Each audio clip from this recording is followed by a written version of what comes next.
Hi, welcome back guys. This is your friend, Parallel Deku. Back with another fanfiction. This is the movie of What If Deku Became a Villain? Now before starting, please give this video a like. And subscribe to the channel if you want more videos like this. Now let's get into the fanfic. Katsuki laughed maliciously as he watched Izuku's expression shift from sadness to shock, then back to sadness and finally to anger. Izuku had reached his breaking point. This was the last straw. He felt as if there was no reason to continue living. The only person who might miss him was his mother, but even she seemed indifferent to his struggles. He considered himself a failure, a quirkless dreamer with aspirations too grand for his small frame. Lately, Deku had noticed a strange tightness in his chest and occasional bouts of coughing. He brushed it off as stress, though once or twice, he swore he tasted blood. Still, he kept it to himself, not wanting to concern anyone, or maybe not believing anyone would care. Clenching his fists to contain his rising anger, Izuku slowly raised his head to meet Katsuki's gaze. In a moment of unexpected resolve, Izuku decided he would not give in to Katsuki's taunts. He pushed past Katsuki, who stood frozen in disbelief, and ran away as fast as he could. Once he found a secluded spot, he sat down and cried until he felt he had no tears left. Digging into his bag, he retrieved a hidden blade, careful to keep it from his mother's view. He then made his way to the rooftop of a nearby building. Sitting at the edge with his legs dangling over, he let the breeze wash over him as he put on his headphones and started playing music. As he listened, he brought the blade to his arm, dragging it across his skin in a rhythmic pattern. He lost himself in the music, suching arms when one became too covered. He hummed along, timing the cuts to the beat. Out of the corner of his eye, he noticed Katsuki approaching. A chuckle escaped him as he looked at his bloodied arms, feeling a twisted sense of satisfaction. He returned the blade to his bag and let his arms hang at his sides, leaning slightly forward so Katsuki could see the evidence of his actions. Blood dripped from his fingers as he sighed, contemplating his next move. Standing dangerously close to the edge, he observed Katsuki, who appeared to be crying. This was unexpected. Katsuki never cried. A sudden thought struck Izuku. Why should he give in to Katsuki's expectations? If Katsuki wanted him to end it, he would do the opposite. With a burst of defiance, Izuku turned around and exited the building, leaving Katsuki in shock. He couldn't comprehend why Izuku had hurt himself and then hesitated at the last moment. Katsuki felt a mix of confusion and anger as he headed home, determined to confront Izuku the next day. The following day, however, Izuku was absent from school. Concerned, Katsuki decided to visit Izuku's home after classes. When he arrived, Izuku's mother answered the door, her face lighting up at the sight of him. She greeted him warmly, but her expression quickly shifted to one of sadness when he inquired about Izuku. She explained that Izuku hadn't returned home the previous night and was not responding to her messages. Initially, she thought he might be at a friend's house, but as she spoke, her sorrow deepened. Katsuki felt a wave of shock wash over him at this revelation. Invited inside, he followed her into the living room, where she expressed her worries. Katsuki learned that Izuku often spoke about him, and she even suggested that Izuku might have feelings for him. This revelation left Katsuki bewildered. He had always bullied Izuku and could not fathom why he would feel that way. As the conversation turned somber, Katsuki shook his head, feeling tears well up in his eyes. He apologized, feeling an overwhelming sense of guilt. Izuku's mother reassured him that it was not his fault, but Katsuki couldn't shake the feeling that he had contributed to Izuku's distress. After a lengthy discussion, they decided to report Izuku as missing to the authorities. As the hours passed, Katsuki was left with a haunting question. What had he done? A year later, Katsuki woke up and prepared for school, going through his morning routine mechanically. He grabbed some toast from his mother's plate, ignoring her protests, and headed out the door. He met up with his classmate, who was waiting for him, but they both remained lost in their own thoughts. After Izuku disappeared, Katsuki's nights were sleepless. The guilt gnawed at him, every cruel word, every ignored plea for help. It wasn't a sudden epiphany, but rather a slow, bitter realization that he had failed someone who once looked up to him.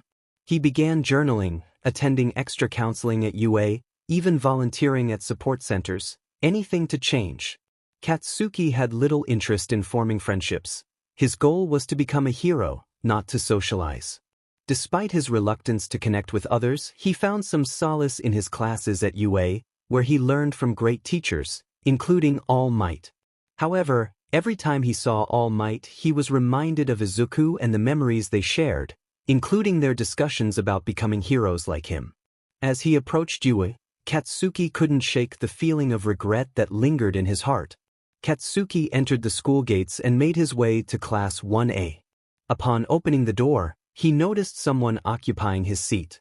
The individual, dressed entirely in black and with their feet resting on the desk, caught the attention of several students. Ida, noticing the disruption, turned to address the stranger, emphasizing the importance of politeness and instructing them to remove their feet from the table. As Katsuki approached his desk, Kirishima pointed out that the person was not in uniform. Katsuki demanded the stranger vacate his seat, questioning their identity. The stranger giggled, sending an unsettling chill down Katsuki's spine. When the individual looked up, Katsuki was met with striking emerald green eyes. Recognition washed over him as he whispered the name, Deku. The boy, now standing and bouncing on the ball of his feet, expressed delight at Katsuki's acknowledgement and inquired about his well-being. Katsuki, momentarily frozen in shock, struggled to respond. Eventually, he managed to voice his anger, questioning how Deku could have caused such pain to his mother by disappearing. Deku, with a chuckle, retorted that he had merely vanished and had not driven anyone to despair. The two exchanged heated words, each accusing the other of wrongdoing, until the bell rang for homeroom. Deku cheerfully announced his departure and leaped out of the window, leaving Katsuki infuriated and rushing to the window just in time to see him disappear. Mr. Aizawa appeared, asking Katsuki to explain the situation. Katsuki could only whisper the name Deku in response. Later that day, Katsuki slammed the door to his house, greeted by the sight of suitcases. His mother appeared and playfully reprimanded him for slamming the door, warning him to behave while she and his father were away on a business trip. Katsuki nodded in acknowledgement and retreated to his room, where he collapsed onto his bed, succumbing to sleep. When he awoke, darkness enveloped the outside world. Checking his phone, he realized it was past 7 in the evening. As he descended the stairs, he froze upon entering the kitchen. There sat Deku, perched on the counter, swinging his feet. Dressed in a red shirt, black waistcoat, ripped jeans, and black shoes, he twirled a knife in his gloved hands. Katsuki realized that Deku had chosen a path of villainy rather than succumbing to despair. Unbeknownst to most, Deku's memory-erasing quirk was embedded in his blade, a device he had discovered and attuned to, despite being born quirkless. It allowed him to evade pro-heroes and operate in shadows, removing traces of his encounters with chilling precision. Deku explained that he had wanted to provoke Katsuki after everything that had happened. Despite their history, Katsuki found himself unable to act against Deku, who pointed out the irony of the situation.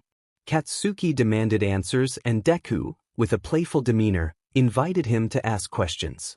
When Katsuki requested to see the scars on Deku's arms, Deku complied, rolling up his sleeves to reveal a canvas of white lines. Katsuki's heart sank as he traced the scars, overwhelmed by emotion. Deku noted that there were more scars but decided not to reveal them, stating that Katsuki had seen enough. Tears streamed down Katsuki's face as he expressed his sorrow, leaning into Deku for comfort.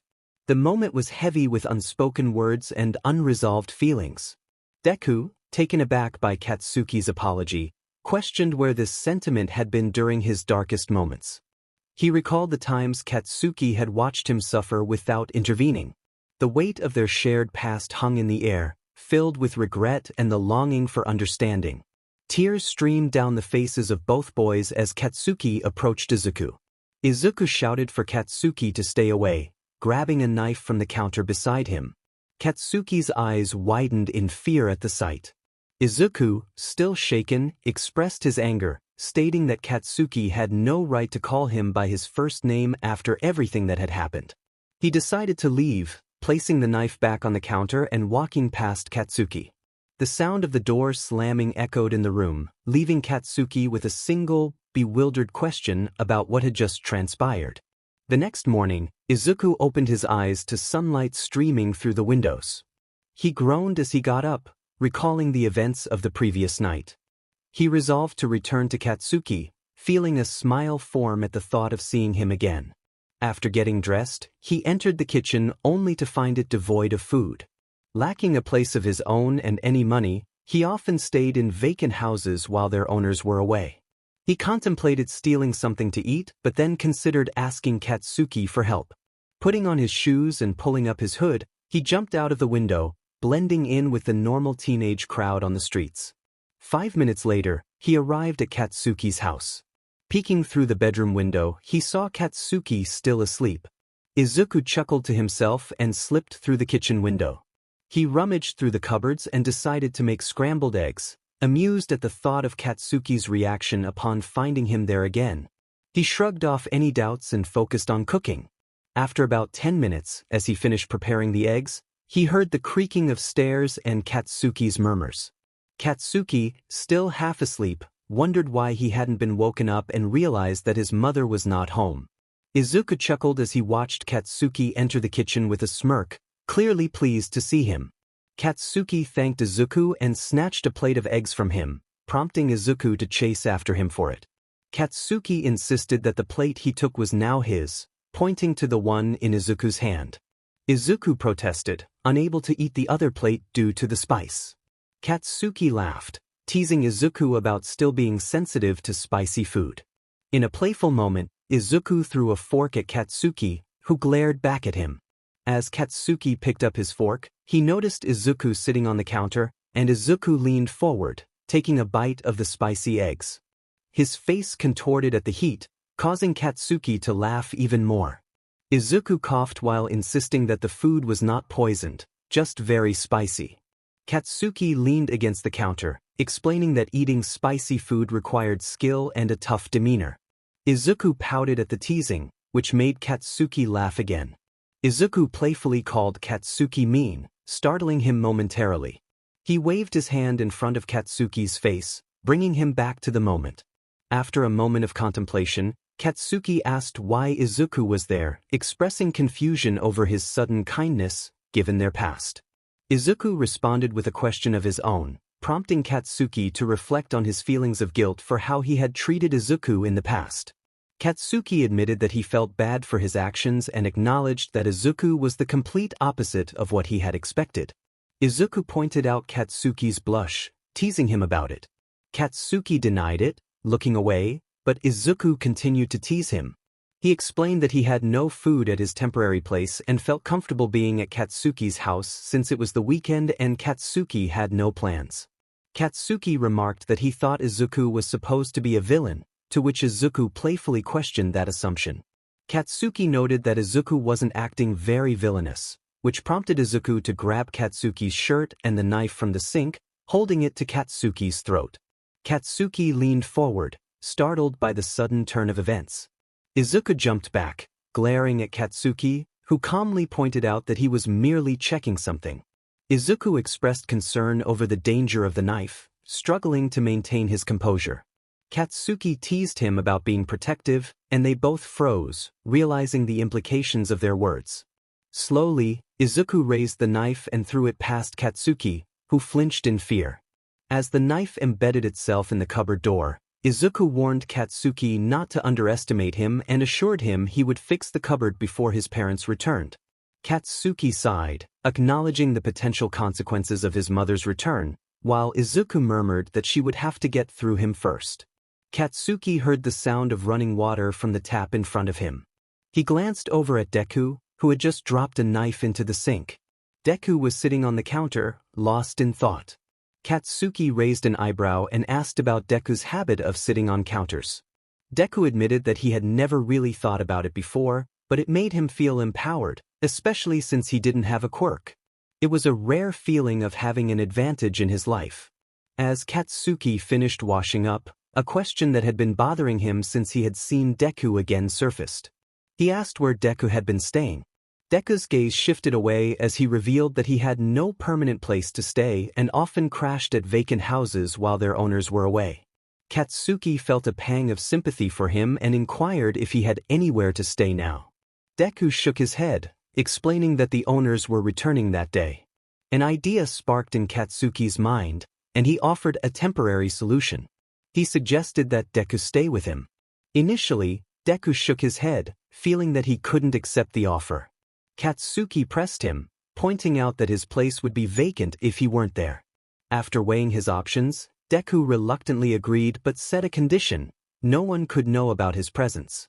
Katsuki hesitated, knowing that keeping this secret from Inko would be difficult, but he eventually agreed. Deku then asked what Katsuki had told their teacher, Eraserhead. Katsuki shrugged, admitting that he had ignored everyone. Deku remarked that sulking was not the same as being mature, to which Katsuki retorted that he was not a baby. The conversation turned serious when Deku revealed that he had been hiding under a window during a previous encounter, having done extensive research on UA. Despite not attending the school, he expressed regret about thinking he could become a hero without a quirk and shared his feelings of disappointment, particularly regarding his mother's lack of belief in him. Katsuki noticed Deku's eyes watering and felt a surge of concern. However, Deku quickly dismissed the past, declaring that he was now a villain and no one would change that. Just then, Katsuki's phone rang, prompting him to rush to his room. After the call, which was just his mother checking in, he returned to find Deku staring at something. Following Deku's gaze, Katsuki discovered his school bag and picked it up, tossing it to Deku, who began rummaging through it. Deku was surprised to find his phone, which Katsuki had charged and cleared of notifications. Katsuki then confessed that he had hacked into Deku's phone to check for any concerning messages. Deku reacted with alarm, questioning if Katsuki had searched his history. Katsuki teased him about watching things he shouldn't, but Deku shot back, insisting he was not like Katsuki. Their banter continued, with Deku revealing that he had kept an eye on Katsuki from a distance, even recalling a moment when he had overheard something through an open window. As Deku continued to sift through his bag, Katsuki noticed something missing and held up a small blade, asking if Deku was looking for it. The atmosphere shifted as they both recognized the weight of their shared past and the complexities of their current situation. Katsuki observed as Deku's expression shifted from surprise to hurt, then to anger, and back to hurt again. Their eyes locked, and Katsuki clenched his fist. In a moment of panic, Deku reacted strongly, exclaiming in disbelief at Katsuki's actions. Katsuki grimaced, feeling the sting of his own choices. He had not anticipated the pain that would come from his actions. Deku, frustrated, took the blade from Katsuki's hand with careful precision, ensuring not to harm him further. He discarded it into the bin and demanded an explanation for Katsuki's reckless behavior. Katsuki lowered his head, admitting that he had not wanted Deku to take it from him and had not considered the consequences. Deku, shaking his head, pointed out that despite Katsuki's academic success, he had acted foolishly. He asked for Katsuki's hand, which Katsuki reluctantly offered. Acknowledging that he had been watching over Deku, Katsuki felt a mix of emotions as Deku responded with a casual smile, assuring him that the cut was minor and would heal quickly. Curiosity lingered in the air as Deku questioned why Katsuki thought he would take the blade. Katsuki bluntly stated that he believed Deku was struggling with his emotions, expressing concern for his well-being. This revelation ignited a spark of anger in Deku, who stormed out of the room, leaving Katsuki to ponder the situation. After a few moments, Katsuki decided to follow, carefully navigating the creaky stairs. As he descended, he overheard Deku muttering to himself, expressing feelings of inadequacy and pain. Katsuki's concern deepened, prompting him to rush into the kitchen, where he found Deku lost in thought. He grabbed Deku's wrists, pulling him back from a dark place. Deku protested, struggling against Katsuki's grip, but Katsuki was determined to prevent him from causing harm. He held Deku firmly, focusing on keeping him safe rather than considering the implications of their position. Eventually, Deku conceded, but Katsuki refused to let go until he received a promise in return. In a sudden burst of defiance, Deku managed to escape, leaving Katsuki in pain and disbelief at his quickness. After a brief moment of reflection, Katsuki realized he needed to check on Deku. Meanwhile, Deku had wandered away from Katsuki's home, feeling the weight of his actions. He retrieved his bag from a hidden spot, containing his villain costume, water, and a first aid kit. He decided to buy Katsuki some food as an apology for his earlier outburst. However, upon entering a nearby shop, he spotted the pro-hero erasure head and quickly exited, feeling the pressure of being followed. Deku ran until exhaustion set in, coughing violently. As he looked down, he noticed blood on his hands, accompanied by a single orange rose petal. Panic surged through him as he realized the gravity of his situation. Sensing someone watching him, he slipped behind some bushes, determined to reach Katsuki's house quickly. Upon returning through the window, Deku saw Katsuki examining a note. Recognizing the handwriting, he snatched it away, playfully teasing Katsuki about his concern. Katsuki's worry turned to confusion as he questioned what had happened. Deku dismissed it, claiming he had merely run from their teacher. Changing the subject, Deku inquired about the note, prompting Katsuki to recall their childhood habit of hiding messages behind their All Might posters. This revelation sparked a chase as Deku attempted to escape with the note, leading to a playful struggle on the roof. In the chaos, Katsuki lost his footing, but he quickly regained his balance and prepared to confront Deku again. As Katsuki searched for Deku, he found himself momentarily distracted by the presence of Mr. Aizawa across the street. When he turned back, Deku had vanished once more. Frustrated, Katsuki returned to the house through his bedroom window. Downstairs, he discovered Deku sitting on the sofa, his head in his hands. Katsuki approached, attempting to express concern in his own rough manner. Deku looked up, acknowledging Katsuki's familiar demeanor, and sighed, recognizing that some things never changed. Deku lay back on the sofa, contemplating how to protect his ego and reputation. As he coughed again, Katsuki observed him with concern. When Deku rushed to the bathroom, Katsuki decided to follow, curious about what was wrong. Once the coughing subsided, Katsuki inquired about Deku's health, questioning whether he was unfit or ill. Deku grimaced, insisting he was fine as he attempted to walk past Katsuki. Katsuki, however, grabbed his wrist, wanting to understand what was going on. Deku turned to face Katsuki, irritation evident on his face.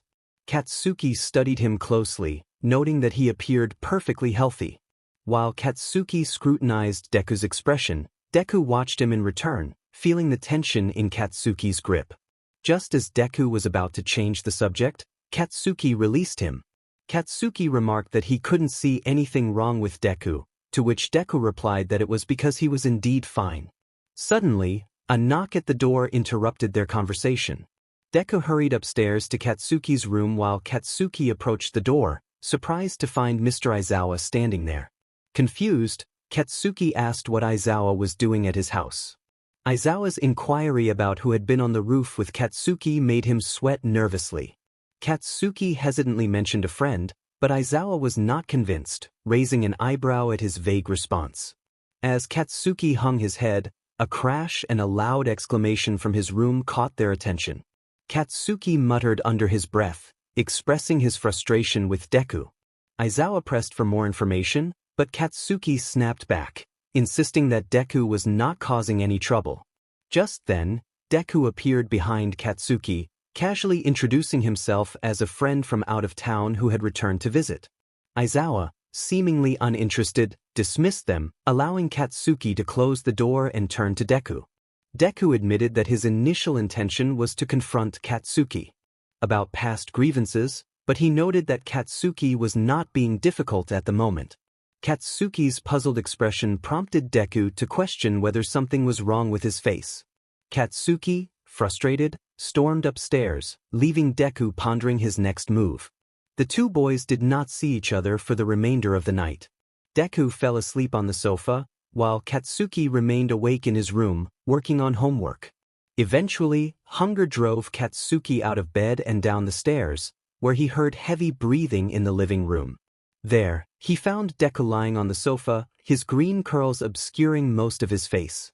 As he stirred, Katsuki noticed a knife in Deku's hands. Approaching cautiously, Katsuki saw that Deku was crying in his sleep. Katsuki gently rocked Deku, trying to wake him. As Deku sobbed, he called out for Katsuki, expressing his fear of being alone. Katsuki, alarmed, urged Deku to wake up before he hurt himself with the knife. When Deku's eyes shot open, he sat up abruptly, lowering the knife in his hands. Katsuki reassured him, softening at the sight of his distressed friend. He pulled Deku into a comforting hug, and after a moment, Deku buried his face in Katsuki's neck. Once Deku's sobs subsided, Katsuki questioned how a villain with such skill could suffer from night terrors. Deku explained that he had been affected by a quirk that exploited his fears, causing him to experience nightmares related to them. He revealed that he had been struggling with this for months, unable to sleep properly since the incident. Katsuki listened intently, his concern growing as Deku described the nature of the quirk.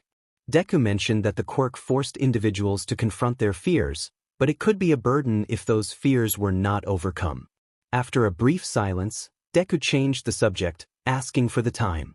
Katsuki checked his phone and noted it was nearly 1 in the morning. Deku, feeling hungry, headed to the kitchen, prompting Katsuki to follow him.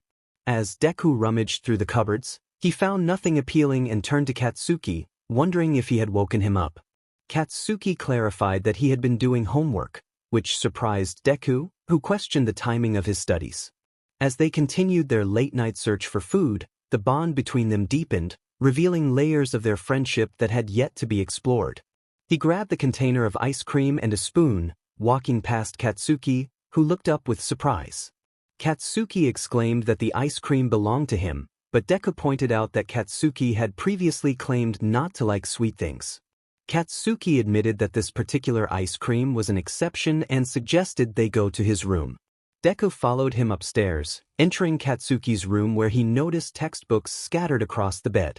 Deku expressed disbelief at the amount of work Katsuki had to do, to which Katsuki responded dismissively, insisting it was easy. He challenged Deku to try it himself, and Deku tossed him the ice cream container. Deku then requested a pencil and a workbook, confident that he could demonstrate how simple the assignments were. Katsuki handed over the materials, warning Deku not to eat all the ice cream. As Deku began to write out the equations, Katsuki opened the container with a smirk. After a few minutes, Deku playfully snatched the ice cream from Katsuki, reminding him of his earlier warning. Katsuki, surprised, looked through the workbook and questioned how Deku had managed to complete not only the assigned work but also the next page. Deku, with a hint of pride, pointed out that just because he didn't aspire to be a hero didn't mean he wanted to be ignorant. As they continued their work, Deku suddenly recalled that Katsuki disliked strawberry ice cream. He crawled over and playfully fed Katsuki a spoonful. Katsuki, momentarily distracted, pointed to a question in another book, seeking help. However, Deku was more focused on Katsuki's reaction to his earlier comment about the ice cream being an exception. Katsuki, avoiding Deku's gaze, revealed that it was an exception because it was Deku's favorite flavor. This revelation left Deku momentarily stunned, pondering the implications of Katsuki's words. The two boys spent the rest of the night working on Katsuki's homework and enjoying ice cream together. Katsuki took a brief nap while Deku occupied himself with Katsuki's computer. As dawn broke, they made their way downstairs to prepare breakfast. Katsuki inquired about Deku's cooking skills, to which Deku explained that he had learned to cook after living on microwave meals for 2 months. Katsuki shared that he had been taught to cook at home and had to continue learning when they moved into dorms. As they cooked, Deku curiously questioned why they baked cookies instead of frying them like bacon. Katsuki found the question odd but brushed it off. Deku, sensing Katsuki's curiosity about his past, clarified that he had not joined any villainous organizations. He expressed his longing to make Katsuki's life difficult as a form of payback. Katsuki, taken aback by Deku's honesty, continued cooking while contemplating Deku's words. Deku then posed a hypothetical question about killing someone, prompting Katsuki to consider his response. He stated that he would want to know the reason behind such an act, distinguishing between self-defense and unprovoked violence. Katsuki suddenly realized that Deku had intentionally brought up the topic to gauge his reaction, which led to a light-hearted exchange between them. Deku teased Katsuki about his promise not to reveal anything about him, asserting that it would hurt Katsuki's pride too much to break that promise. Katsuki, in a playful mood, tossed a piece of bacon at Deku, who caught it and ate it without hesitation. They worked together to prepare their breakfast, and as Katsuki was about to leave the kitchen, Deku reminded him to turn off the oven, prompting Katsuki to rush back to comply. Their banter continued as they moved into the living room, both enjoying the camaraderie that had developed between them over the course of the night. Deku poured an energy drink into his orange juice, surprising Katsuki with the unusual combination. As Deku tossed the empty can into the bin, Katsuki took a seat beside him and cautiously sipped the drink. The strange taste made Katsuki grimace, and he handed the glass back to Deku, noticing marks on his hands. Deku took another gulp and set the glass down on the coffee table. Katsuki inquired about the marks, focusing on his food rather than looking at Deku. Deku tilted his head, chewing on a piece of bacon, and when Katsuki lifted his hand to inspect it, their eyes met. Katsuki raised his eyebrows, sensing Deku's hesitation to respond. As Deku reached for another piece of bacon, Katsuki grabbed his wrist, insisting he eat his food before it got cold. In an attempt to divert the conversation, Deku asked for the time, but Katsuki pressed on, frustrated by Deku's avoidance. Deku firmly stated that he could easily hurt Katsuki if he didn't let go. Katsuki, sensing Deku's determination, reluctantly released him. Deku quickly finished his meal and headed upstairs. Katsuki, feeling restless, decided to tidy up the house, but found it already spotless. He retreated to his room to watch videos on his phone. After about half an hour, he heard the water shut off, and soon after, Deku emerged dressed in his villain attire, a towel draped around his neck. He carried his dirty clothes downstairs and placed them in the laundry basket. Katsuki looked up to see Deku standing by the door, twirling a knife in his hands. He questioned whether Deku ever wore that outfit without a weapon. Deku, amused, warned Katsuki not to give him another dirty look or he would retaliate. He then asked if they had any plans for the day. Katsuki, irritated, replied that he had no plans and questioned what was bothering Deku. Deku, noticing Katsuki's sudden shift in demeanor, pressed for an answer. Katsuki snapped back, revealing his frustration over Deku's tendency to dodge serious questions. Their neighbors were accustomed to the shouting that often echoed from the Bakugo household. Deku sighed, defending himself by stating he hadn't avoided all serious questions. Katsuki countered, listing the questions Deku had evaded, including those about his hands and his health. Deku argued that he had good reasons for avoiding certain topics, suggesting that Katsuki would do the same if faced with uncomfortable inquiries. Katsuki insisted he wouldn't, recalling a previous night when he had answered a question about ice cream. Deku sighed, conceding that he would answer one question, but only one. Katsuki approached him, ready to ask. He requested Deku to promise he wouldn't hurt himself again, speaking with a seriousness that made Deku comment on the somber tone. Katsuki urged him to comply, and after some playful banter, Deku finally agreed to the promise. Katsuki smirked, wanting to hear Deku articulate the promise. Deku playfully responded, and Katsuki chased after him, their playful rivalry igniting the atmosphere. Deku shrieked in mock terror as he dashed down the stairs, and Katsuki teased him about his reaction. In a moment of surprise, Deku whispered in Katsuki's ear, causing Katsuki to spin around and tumble on top of him. Adjusting himself to prevent Deku from escaping, Katsuki felt a rush of amusement as Deku groaned beneath him. Deku, with a smirk, questioned if this was a new tactic or a hint at something more. Katsuki, caught off guard by the implication, turned bright red. Just as the playful tension built, Deku began to cough, prompting Katsuki to insist he wouldn't let him go until he composed himself. However, as Deku coughed harder, blood began to seep from his mouth, causing Katsuki to jump up in alarm. Deku rushed to the bathroom, and Katsuki collapsed onto the sofa, feeling a mix of concern and frustration as he processed the chaotic moment. He looked into the mirror and noticed that his skin was paler than usual, a stark contrast to the dark red blood around his mouth. A flower had inexplicably grown by his left temple. He mumbled to himself as he hid the flower beneath his messy forest green hair. Once the coughing subsided, he washed away the blood and exited the bathroom, making his way back to the living room. Deku approached Katsuki, who was sprawled on the sofa with his arm draped over his face, and asked to borrow his phone for a moment. Katsuki removed his arm and raised an eyebrow, eyeing Deku suspiciously. After a brief moment, he retrieved his phone from his pocket, unlocked it, and handed it to Deku with a wary expression. Deku quickly grabbed the phone and searched for information on coughing up blood and flowers, only to discover a website indicating he might have a rare condition. Frustrated, he read through the symptoms while sitting in an armchair, Katsuki watching him with confusion. When Deku's eyes widened in alarm, Katsuki broke the silence, demanding to know what was wrong. Deku quickly deleted the search history and returned the phone, warning Katsuki not to call him names again. He stood up, gulped down a long-forgotten drink, and grimaced at its warmth. He took the empty glass into the kitchen, where Katsuki shot him another glare. As Katsuki entered the kitchen, Deku playfully remarked about Katsuki's glares, suggesting that one more would cost him his eyes. Katsuki, slightly annoyed, stormed out of the room and up the stairs, his mind racing with questions about Deku's search.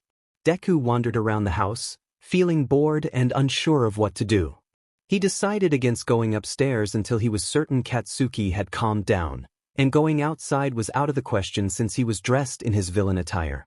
While looking around, he spotted a picture of himself and Katsuki from their childhood, along with several photos of Katsuki and his parents, including their wedding photo. A smile crept onto Deku's face as he recalled how kind the Bakugo family had always been to him. He wondered if Katsuki's mother was aware of how her son treated him. Surely, she would have made him apologize by now. Katsuki's voice echoed from upstairs, calling for Deku. With a sigh, Deku made his way to Katsuki's room, where he found Katsuki furiously typing at the computer. When Katsuki asked how Deku had gotten into UA, Deku responded with a sarcastic remark about magic. Katsuki, unconvinced, pressed for a real answer, but Deku insisted he drop the subject. Katsuki argued that it was important and expressed concern over Deku's health, noting that coughing up blood was not normal. Deku, with a hint of malice in his eyes, reiterated his request to drop the topic. Katsuki, undeterred, insisted on getting an answer. They engaged in a brief negotiation, agreeing that Katsuki could ask the first question. After a moment of contemplation, Katsuki approached Deku and took his hands, asking when and why Deku had been feeling this way. Deku chuckled, pointing out that Katsuki had asked 2 questions, but he decided to answer both. He took a deep breath, looking down at the floor as he spoke about feeling like a nuisance and the fear that had plagued him the previous night. He expressed his feelings of being unwanted and the reasons behind his distress, hinting that there were things Katsuki might not want to know. Katsuki responded with reassurance, emphasizing that Deku was not a nuisance and that he cared about him. He insisted that they would share a room that night to ensure Deku's safety. Just as Katsuki was about to continue, a knock at the door interrupted them. Katsuki sighed, releasing Deku's hands as he went downstairs to answer it. Deku remained at the top of the stairs, watching as Katsuki opened the door to find Mr. Aizawa standing there. Katsuki greeted him, hoping he wouldn't notice Deku. He attempted to dismiss Aizawa by claiming Deku was in the shower, but Aizawa, unimpressed, pointed out that there was no water running and that he had seen Deku at the stairs. Katsuki, feeling anger rise within him, questioned why Aizawa needed to speak with Deku. Aizawa pressed for an explanation, and as Katsuki's phone rang from his pocket, he seized the opportunity to excuse himself. He quickly pulled out his phone, told Aizawa he needed to take the call, and slammed the door in his teacher's face, leaving the tension hanging in the air. He quickly answered the call and held the phone to his ear. The voice of Kirishima filled the air, asking if Katsuki wanted to hang out that day. Katsuki sighed, stating that he was busy as he made his way upstairs to Deku's room. Kirishima insisted that Katsuki couldn't be that busy, but Katsuki was firm in his response, telling Kirishima to leave him alone before hanging up. Deku looked up at Katsuki, who fell face-first onto the bed. They lay there in silence for a while until Deku broke it by asking the time. Katsuki glanced at his phone and replied that it was 5:30. When Deku inquired about Aizawa's visit, Katsuki explained that. Aizawa wanted to talk to Deku, but he would not allow it due to Deku's attire. Deku nodded in understanding, observing as Katsuki buried his head in the covers. Deku laughed, questioning how Katsuki could breathe like that. Katsuki raised his head slightly, claiming it was a skill before diving back into the covers. Deku's laughter filled the room, and Katsuki found himself missing those moments of joy. Suddenly, he felt a weight on top of him as Deku playfully pinned him down, still laughing. Katsuki pushed himself up, causing Deku to fall back onto the bed, and then he jumped on Deku, trapping him again. Leaning down, Katsuki whispered in Deku's ear, teasing him about being trapped once more. Deku felt a shiver run down his spine at Katsuki's husky voice. He mustered all his strength to try to flip them over, but Katsuki's weight was too much. Katsuki smirked at Deku's comment about his weight, and they exchanged glances until Katsuki buried his head into the crook of Deku's neck. Deku questioned what kind of hero Katsuki was if he couldn't hold himself up for more than 2 minutes, to which Katsuki huffed in response, insisting it was harder than it looked. Deku suddenly groaned, which caught Katsuki's attention. Katsuki was puzzled by this reaction and voiced his confusion. Deku explained that he remembered Katsuki had school the next day and would be alone at home. When Deku asked when Katsuki's parents would return, Katsuki replied that they would be back on Thursday. Deku, annoyed by Katsuki's staring, finally realized something and chuckled, questioning if Katsuki was joking about something he had said. Katsuki scoffed, suggesting that he wouldn't be surprised if Deku had never expressed an attraction to girls, implying that he might be gay. Deku was taken aback, struggling to respond. Katsuki's eyes widened in shock as he exclaimed that Deku was indeed gay. Deku, feeling trapped, pleaded for Katsuki to let him go, and after some coaxing, Katsuki released him. Deku rolled off the bed and hid himself, prompting Katsuki to comment on the situation. Suddenly, Deku confronted Katsuki, threatening him if he called him gay again. Katsuki nodded, understanding the seriousness of Deku's words. Deku then asked if Katsuki was hungry, and Katsuki nodded, following him downstairs. After preparing and eating their food, Deku went to the living room to find something to watch while Katsuki washed the dishes. As Katsuki sorted the laundry, he noticed Deku flicking through the channels. He asked Deku if he only owned 2 outfits, to which Deku nodded. Katsuki returned to his room, retrieved a t-shirt and sweatpants that no longer fit him, and tossed them to Deku, who thanked him before flopping back onto the sofa. Katsuki found amusement in Deku's reaction until Deku questioned if Katsuki was going to bully him again. Katsuki began to apologize, but Deku interrupted, telling him to be quiet before rushing to the bathroom, coughing. Concerned, Katsuki followed him, but Deku locked the door, clearly hiding something. Katsuki heard Deku curse from inside, prompting him to check on him. Deku looked in the mirror and noticed a larger flower had grown beneath the previous one, but it could still be concealed by his hair. After a few deep breaths, he stopped coughing and cleaned himself up before opening the door, only to be stopped by Katsuki. Deku insisted on being left alone and walked back into the living room.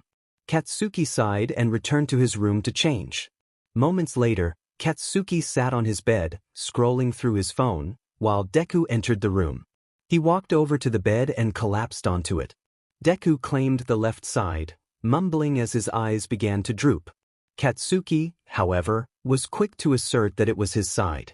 He dropped his phone onto the bed and leaped toward Deku, who squealed and jumped off the bed in surprise. Katsuki teased Deku, questioning whether he was sure he wasn't a girl, to which Deku retorted that it was irrelevant since Katsuki seemed to think he was gay. Confusion crossed Deku's face as he wondered why he wasn't supposed to be mad at Katsuki.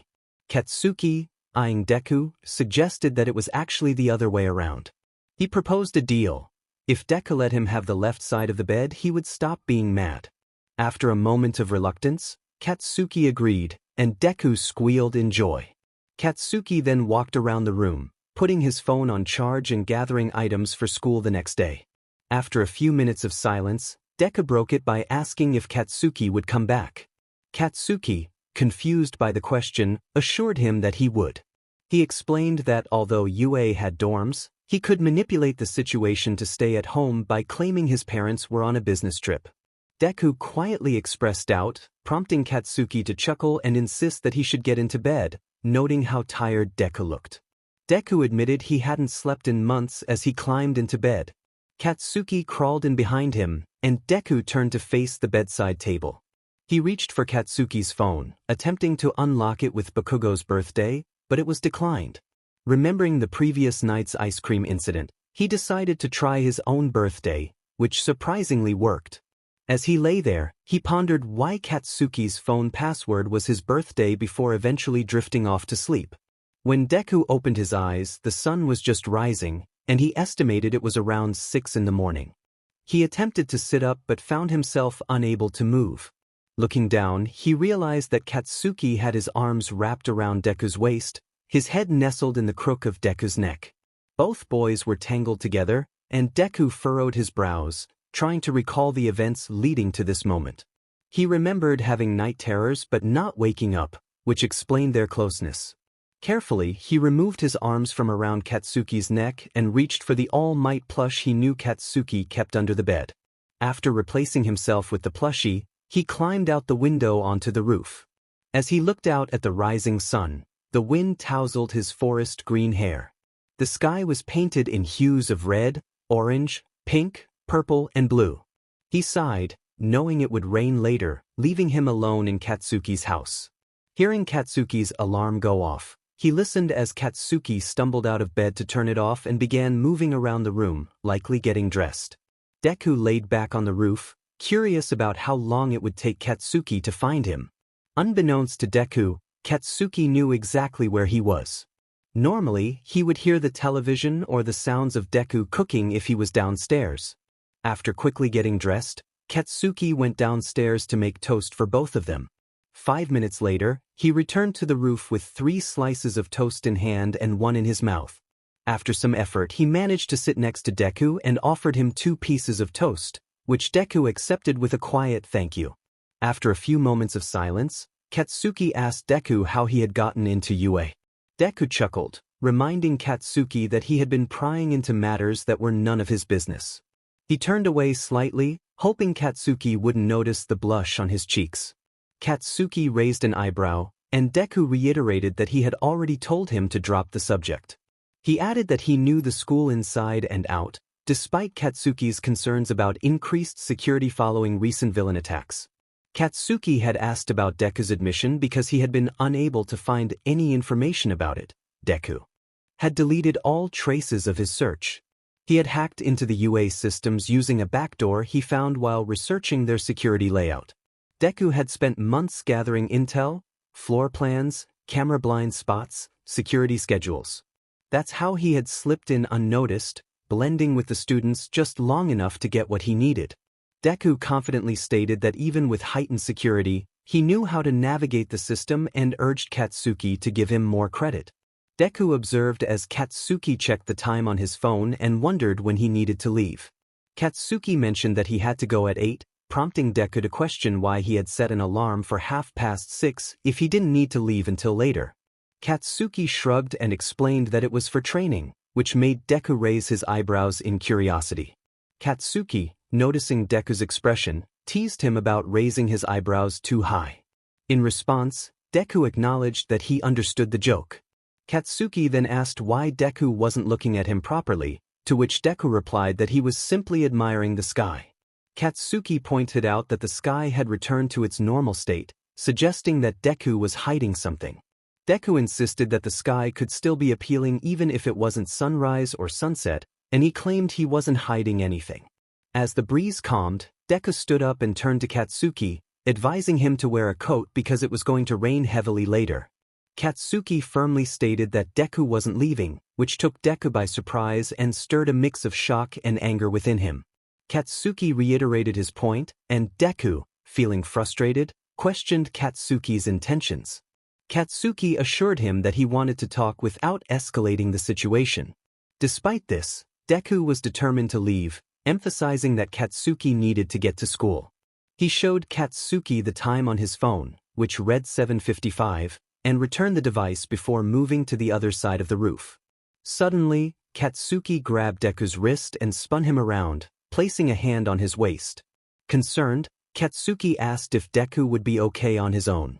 Deku, feeling defensive, questioned why Katsuki cared, suggesting that he might be eager to get rid of him. Katsuki pulled Deku into a hug, expressing that he cared and didn't want Deku to regret anything. He acknowledged that he didn't want to leave, but it seemed inevitable. Deku reassured Katsuki that just because he wasn't pursuing a hero's path didn't mean he would hinder Katsuki's ambitions. Katsuki, curious, pointed out that he thought Deku was there to make his life difficult. Deku clarified that he didn't want to crush anyone's dreams, especially not Katsuki's. Just then, Katsuki's phone rang, interrupting their moment. He sighed and let go of Deku to answer the call, while Deku chuckled at Katsuki's reaction to the caller ID. As Katsuki spoke to Kirishima, he motioned for Deku to jump through the window, and Deku complied, returning to his bedroom.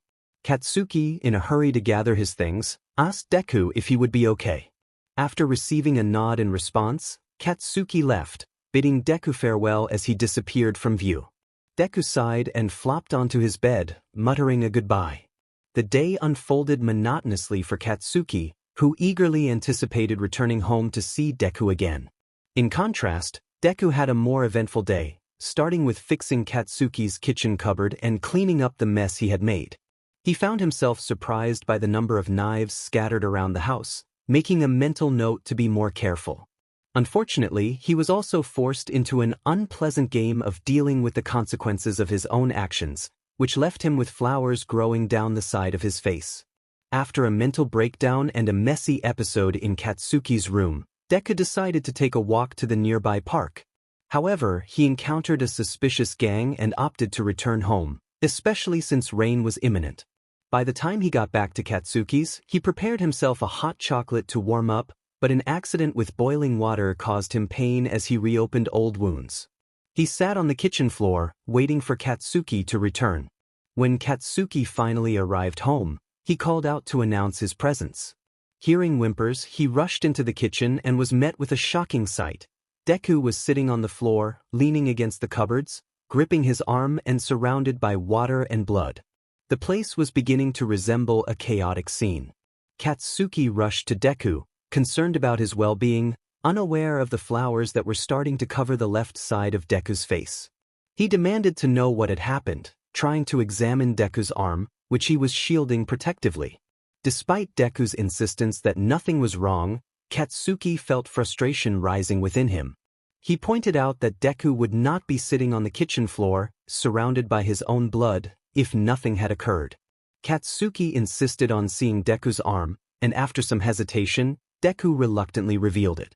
Katsuki's eyes widened in shock, and he buried his head in his hands, overwhelmed by the situation. He muttered to himself, questioning what he was supposed to do and when the injury had occurred. Deku explained that it had happened around 1 o'clock while he was trying to make hot chocolate because of the cold weather. He had slipped and accidentally poured hot water on his arm and hand, jokingly comparing himself to Todoroki. Katsuki, however, was not amused and suddenly had a realization. He fished out his phone and called Todoroki, who answered after a few rings, sounding uninterested. Katsuki urgently asked about Todoroki's experience with his scar, wanting to know what to do for Deku. Todoroki's mocking response only fueled Katsuki's anger, and he explained that his friend had poured boiling water on himself and was bleeding. The panic in his voice was evident. Todoroki laughed, which only infuriated Katsuki further. He insisted that he was not joking and that Deku needed help. Todoroki, sensing the seriousness of the situation, asked where they were, and Katsuki provided the location. After hanging up, he took Deku to the living room and made him comfortable on the sofa. A few minutes later, a knock at the door signaled Todoroki's arrival. Katsuki opened the door and let him in, leading him to the living room. Deku looked up, and Todoroki recognized him as the boy who had unexpectedly entered Class 1A days earlier. Katsuki issued a warning to Todoroki, making it clear that he should keep this incident to himself. Todoroki approached Deku and asked what had happened. Deku explained the incident, and after finishing, Todoroki had more questions. Katsuki remained silent, feeling helpless as he listened. Todoroki inquired about the timing of the accident, and Deku quickly responded. Todoroki noted that when he had been injured, It hadn't bled as much as Deku's injury was. Deku speculated that he might have reopened old cuts, though he was unsure how. Katsuki scoffed at Deku's explanation, prompting a glare from Deku in return. They exchanged heated looks, with Deku warning Katsuki not to give him that glare again. Hours later, after Todoroki had left and Deku had a bandage around his arm, Katsuki was cleaning the kitchen. He noticed that Deku had fixed the cupboard and called out to him, expressing gratitude. However, he then narrowed his eyes, suspecting something was off. Deku, realizing what Katsuki was implying, darted out of the room, prompting Katsuki to chase after him. Katsuki yelled for Deku to come back, struggling to keep up. In a moment, Deku vanished from sight. Katsuki searched the house but could not find him. Meanwhile, Deku had taken refuge in the boiler room, regretting his decision as the heat became overwhelming. He could hear Katsuki searching for him, but he was determined not to give in. As he pressed against the hot boiler, pain shot through his arm, and he began to cough, muttering curses under his breath. Katsuki, hearing the coughs, realized Deku was nearby. He quieted down, trying to locate him, eventually collapsing against the wall in exhaustion.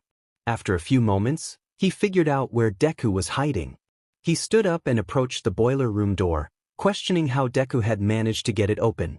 Deku's muffled voice came through, asking for help. Katsuki quickly pulled out his phone and called his mother, ready to get the assistance they needed. On the last ring, Mitsuki picked up the phone, her voice laced with irritation as she expressed her frustration. Katsuki, on the other end, dismissed her concerns, assuring her that nothing had been broken yet, though he might have to break something soon. Mitsuki's curiosity was piqued when she heard Deku giggle in the background, prompting her to ask who he was. Katsuki, feeling the pressure, insisted that it was not important and urgently inquired about how to open the boiler door. He hoped Mitsuki would focus on answering him rather than asking more questions, and he silently wished for Deku to remain quiet.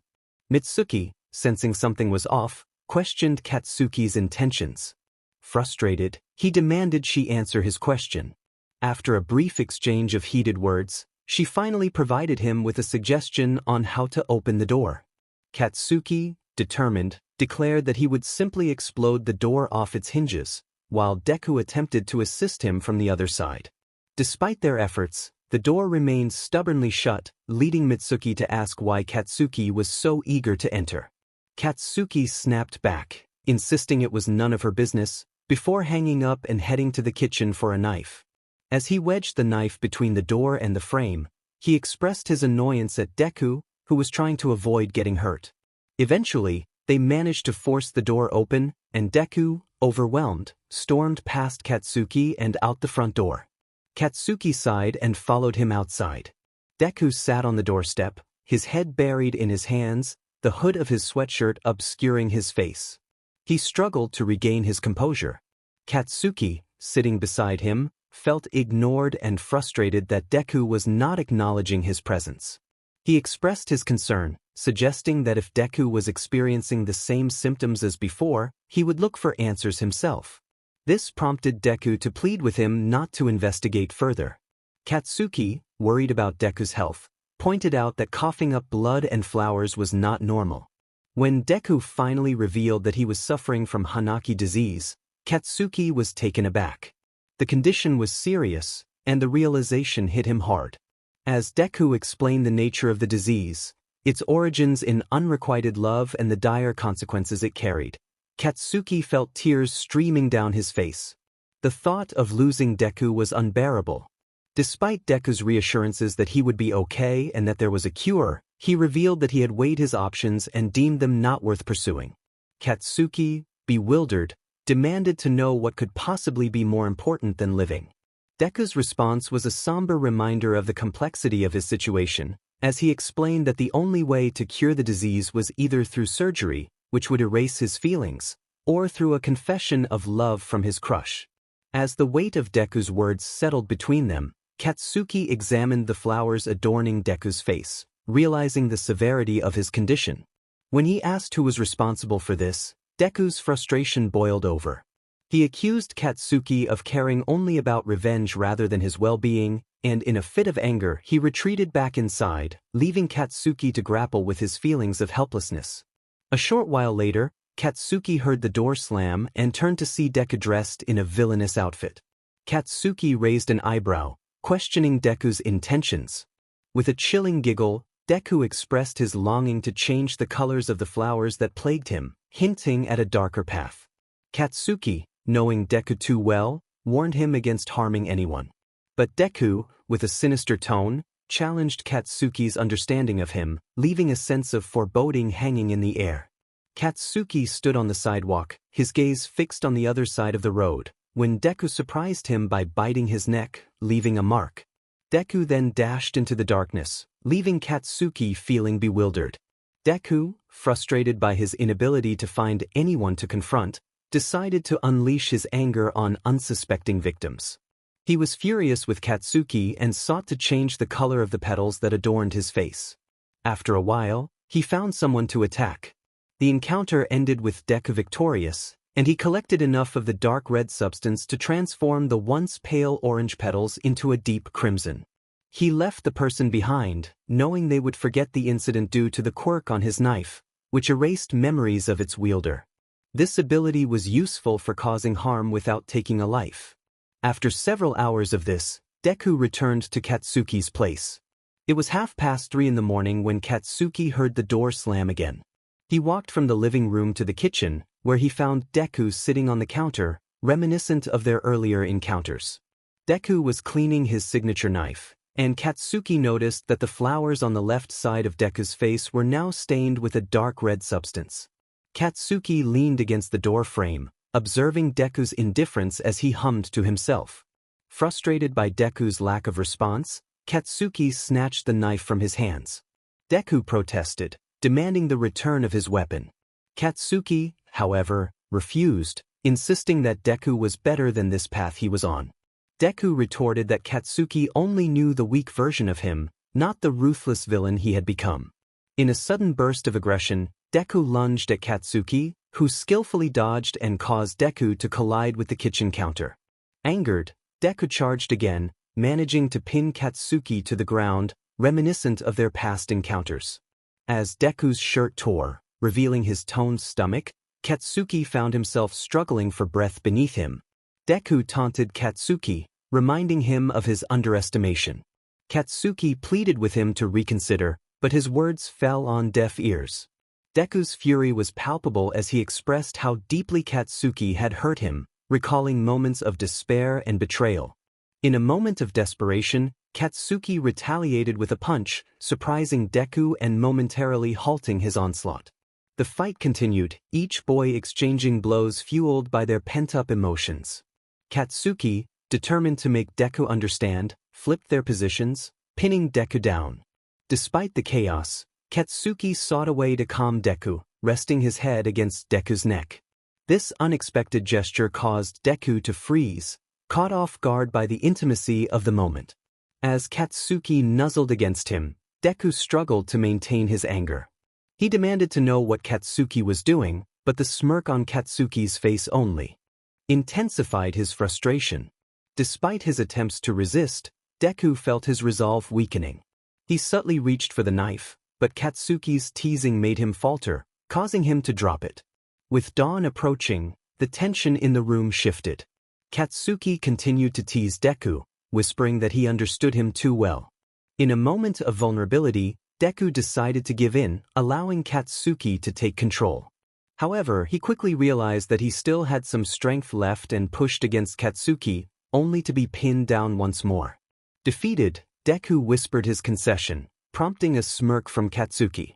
The playful banter continued, with Katsuki teasingly demanding to hear Deku's words clearly. As the atmosphere shifted from hostility to something more complex, both boys found themselves navigating the fine line between anger and an unspoken connection. Katsuki leaned closer to Deku, playfully teasing him as he continued to press his lips against Deku's neck. Eventually, Deku, overwhelmed, declared that Katsuki had won and begged him to stop. With a sigh of relief, Deku thought he was free, but Katsuki quickly returned to his playful torment. Deku pushed Katsuki away and sat up, only to find Katsuki right in front of him, grinning. In a moment of panic, Deku crawled back and grabbed a knife, but Katsuki merely chuckled, admiring the marks he had left on Deku's neck. When Deku stood up to check his reflection, he was shocked to see the hickeys adorning his neck, blood-red marks framing his face, and a black eye alongside a fractured nose. Katsuki entered the living room, and Deku gasped as Katsuki grabbed his hips, resting his head on Deku's shoulder while they both examined their injuries in the mirror. Katsuki's face was a mess, with a bloody nose, numerous bruises, and dark circles under his eyes. They both groaned at their appearances. Suddenly, Deku remembered that they had school and exclaimed that Katsuki needed to get ready. Katsuki's eyes widened in realization, and he hurriedly checked the time on his phone, which read 6:40. Both boys groaned, and Katsuki released Deku to go upstairs and change back into his uniform. Deku took a moment to inspect his arm, noticing that the old cuts had healed somewhat, but new blisters and a deep cut from Katsuki's earlier mishap marred his skin. As the adrenaline faded, the pain from their injuries became more apparent. Deku went to the kitchen to grab 2 glasses of water and some aspirin, returning to the living room just as Katsuki came back downstairs. They both took the aspirin and water, and Katsuki returned the glasses to the kitchen. When he returned, Deku was still staring at his reflection, lost in thought. Katsuki approached him from behind and wrapped his arms around him, eliciting a giggle from Deku. They enjoyed a brief moment of comfort before Deku voiced his concern about what would happen when Katsuki's parents returned. Katsuki sighed and buried his face in Deku's neck, which made Deku squirm as he tried to pull away. Katsuki reassured him that he wouldn't do anything else that day and admitted he had no idea what to expect from his parents. Deku rolled his eyes at Katsuki's lack of helpfulness and turned around to face him, surprising Katsuki. In an affectionate gesture, Deku hugged Katsuki tightly, expressing his longing for him to stay. Katsuki reluctantly reminded Deku that he had to leave, but he insisted he wouldn't visit Recovery Girl. This declaration made Deku's head snap up in disbelief, prompting him to point out Katsuki's injuries. Katsuki countered by mentioning Deku's own wounds, but Deku was incredulous at Katsuki's nonchalance about his shattered nose. Katsuki then turned the conversation back to Deku's injuries, which were far worse than he had initially realized. Deku checked the time and noted that it was 7:50, urging Katsuki to head to school. As Katsuki lifted Deku's chin, he asked him to promise to stay put until he returned. Deku nodded, and Katsuki assured him he would be back as soon as possible.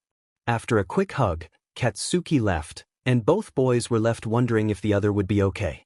As Katsuki walked to Yue, he regretted leaving Deku behind with each step, but he knew it was necessary. Upon arriving at Class 1A, he was met with curious stares from his classmates. He settled into his chair, feeling the weight of their gazes. When Todoroki sat in front of him, he asked about Deku's condition. Katsuki snapped back, insisting that Deku was fine, but Todoroki was skeptical, noting that if Deku looked as bad as Katsuki, he couldn't be okay. Katsuki clarified that Deku had only a black eye and a fractured nose, but Todoroki raised an eyebrow, expecting worse. Katsuki felt defensive and explained that he had allowed Deku to vent his frustrations on him, but he had only punched Deku once. Todoroki seemed unconvinced and remarked that he suspected there was more to the story. Just then their teacher, Aizawa, entered the room and immediately ordered Katsuki to go to Recovery Girl. Katsuki shook his head in defiance, but Aizawa's narrowed gaze made it clear that he would not back down. With a firmer tone, Aizawa repeated his command, leaving Katsuki with little choice but to comply. Katsuki shook his head defiantly, refusing to comply with Aizawa's directive. Aizawa, with a stern expression, insisted that Katsuki visit Recovery Girl, prompting gasps from their classmates. Katsuki, frustrated, yelled back, demanding that Aizawa continue with the lesson instead. Aizawa narrowed his eyes at Katsuki but ultimately proceeded with homeroom. As the bell rang, signaling the end of class, Aizawa called for Katsuki to stay behind. Katsuki immediately rejected the request, but Aizawa grabbed him by his scarf. In that moment, Katsuki glanced at Kirishima, silently pleading for help. Kirishima, having never seen this side of Katsuki before, decided to intervene. He asked Aizawa to let Katsuki go, offering to speak with him instead. Aizawa relented, allowing the two boys to exit the classroom, Katsuki visibly relieved. Kirishima began to express his concern, suggesting that Katsuki needed to return to the dorms that evening. Katsuki's eyes widened in protest, and he insisted that he could not go back. Kirishima raised an eyebrow, curious about Katsuki's reasoning. Katsuki explained that his parents were away and he needed to watch over their house, a truth Kirishima recognized given the Bakugo family's frequent business trips. As they continued walking, Kirishima pressed for more details about what had happened to Katsuki. Katsuki reluctantly admitted that he had been attacked on his way home, but he sensed someone snickering at his claim. Turning around, he saw Todoroki approaching, who commented on Katsuki's poor lying skills. Katsuki gritted his teeth in annoyance. Kirishima, wanting to clarify the situation, asked Todoroki if he knew what had happened. Todoroki responded that Katsuki had a fight with his boyfriend, which shocked Kirishima. As Todoroki walked away, he advised Kirishima to look at Katsuki's neck, where a hickey was visible. Kirishima's eyes widened in surprise, and Katsuki, feeling humiliated, stormed off, not to be seen again until the next class. When the bell rang for the next class, Katsuki entered the room, only to be met with more stares from his classmates. Mineta made a derogatory comment, referring to Katsuki in a derogatory manner. Katsuki shot a glare at Todoroki, who shook his head, indicating he had not been the source of the comment. Katsuki was certain Kirishima would not have said such a thing, as Kirishima had come out to him a few months prior. As the teacher entered the room, Katsuki huffed and took his seat, dismissing the comments. When lunch arrived, he quickly darted out of the classroom, still able to hear the taunts behind him. Mineta made another remark, only to be confronted by a furious Kirishima, who stood protectively in front of Katsuki. Kirishima warned Mineta to stop, and after a brief confrontation, Ashido intervened, knocking Mineta out. Meanwhile, Katsuki had found a secluded spot to call Deku. After a single ring, he heard Deku's worried voice on the other end. Katsuki collapsed onto the floor, overwhelmed with emotion. Deku, sensing something was wrong, asked what had happened. Katsuki remained silent, but the concern in Deku's voice made him chuckle slightly when Deku asked who he needed to confront. Katsuki then questioned what Deku had called him, recalling the playful banter they often shared. Deku, trying to feign innocence, played along, which only made Katsuki roll his eyes. The conversation shifted as Katsuki jokingly threatened Deku, expressing that he would pin him down if they were together. Deku's teasing response made Katsuki's face flush with embarrassment. Suddenly, a familiar voice interrupted their conversation, causing both boys to freeze. Katsuki whispered to Deku, asking if he knew everyone at UA. When Deku requested a description, Katsuki stood up to see the person he dreaded encountering again. It was Minoma Nito, who laughed at Katsuki's reaction. Katsuki hissed Minoma's name, and Deku warned him to be cautious, identifying Minoma as a troublemaker from Class 1B. Minoma taunted Katsuki, hinting at his knowledge of Katsuki's relationship, which only fueled Katsuki's anger as he prepared to confront him. Minoma stumbled back, sending a glare filled with disdain. Deku instructed Katsuki to put him on speaker, and as the phone was set down, Deku made a firm declaration. He warned Minoma to leave his friend alone, threatening to come to his house and cause chaos. Minoma's eyes widened in fear, but he retorted with bravado, challenging Deku's threat. Katsuki, growing increasingly frustrated, pointed out Minoma's place in Class 1B, emphasizing that he lacked the strength to compete with those in Class 1A. He questioned Minoma's confidence, suggesting that if Deku could make the strongest first year look weak, Minoma would stand no chance. Minoma laughed, making a snide comment about Deku's preferences, which only fueled Katsuki's anger. In a fit of rage, Katsuki lunged at Minoma, prompting Deku to yell out in alarm as the phone slipped from his grasp. Katsuki began to punch Minoma, who struggled to defend himself. Minoma screamed, knowing that someone would hear the commotion. Fortunately for him, a group known as the Baku Squad arrived just in time. Kirishima and Siro attempted to pull Katsuki away, while Ashido and Kaminari worked to free Minoma from beneath him. In the chaos, Kaminari accidentally shocked Katsuki, causing him to lose consciousness. Kirishima and Ishido quickly seized the opportunity to grab Monoma and warned him that they had just saved him. They advised him to keep quiet about the incident or face their wrath. Monoma nodded in understanding and hurried away, leaving the group to deal with the aftermath.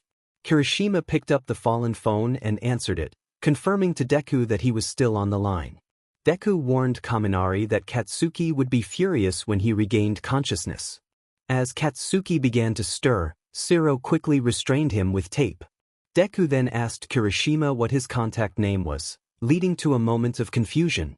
Kirishima read the name aloud, which caused Deku to chuckle before going silent. As Katsuki woke up, he threatened Kaminari for shocking him, then turned his anger toward Kirishima and Ishido.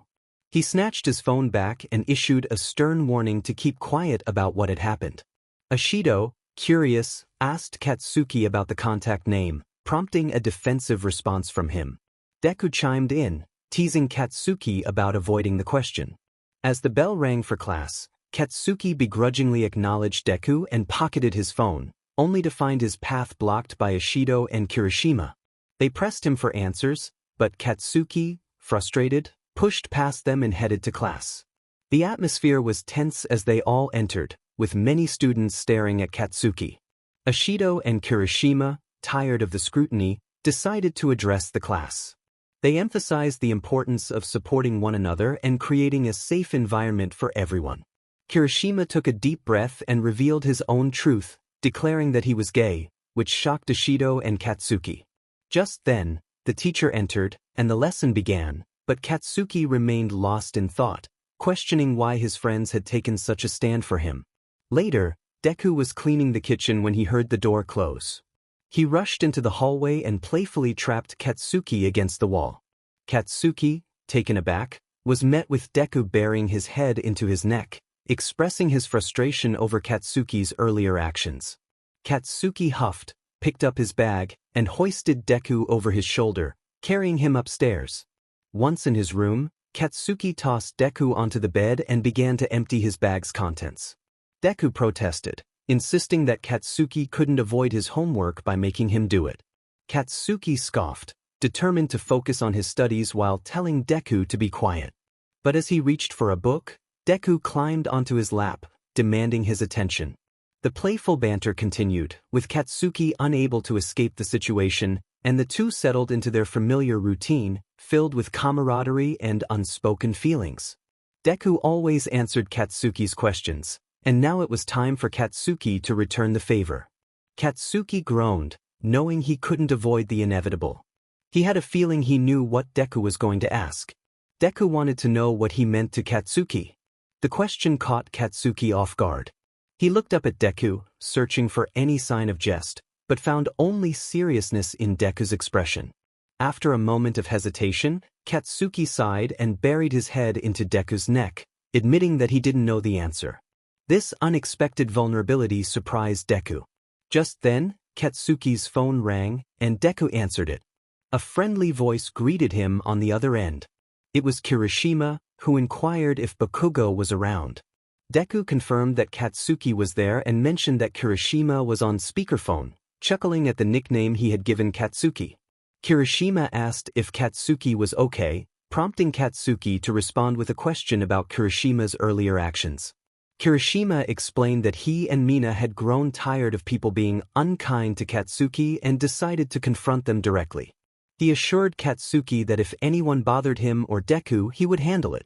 Deku expressed gratitude for Kirishima's support while Katsuki processed the information.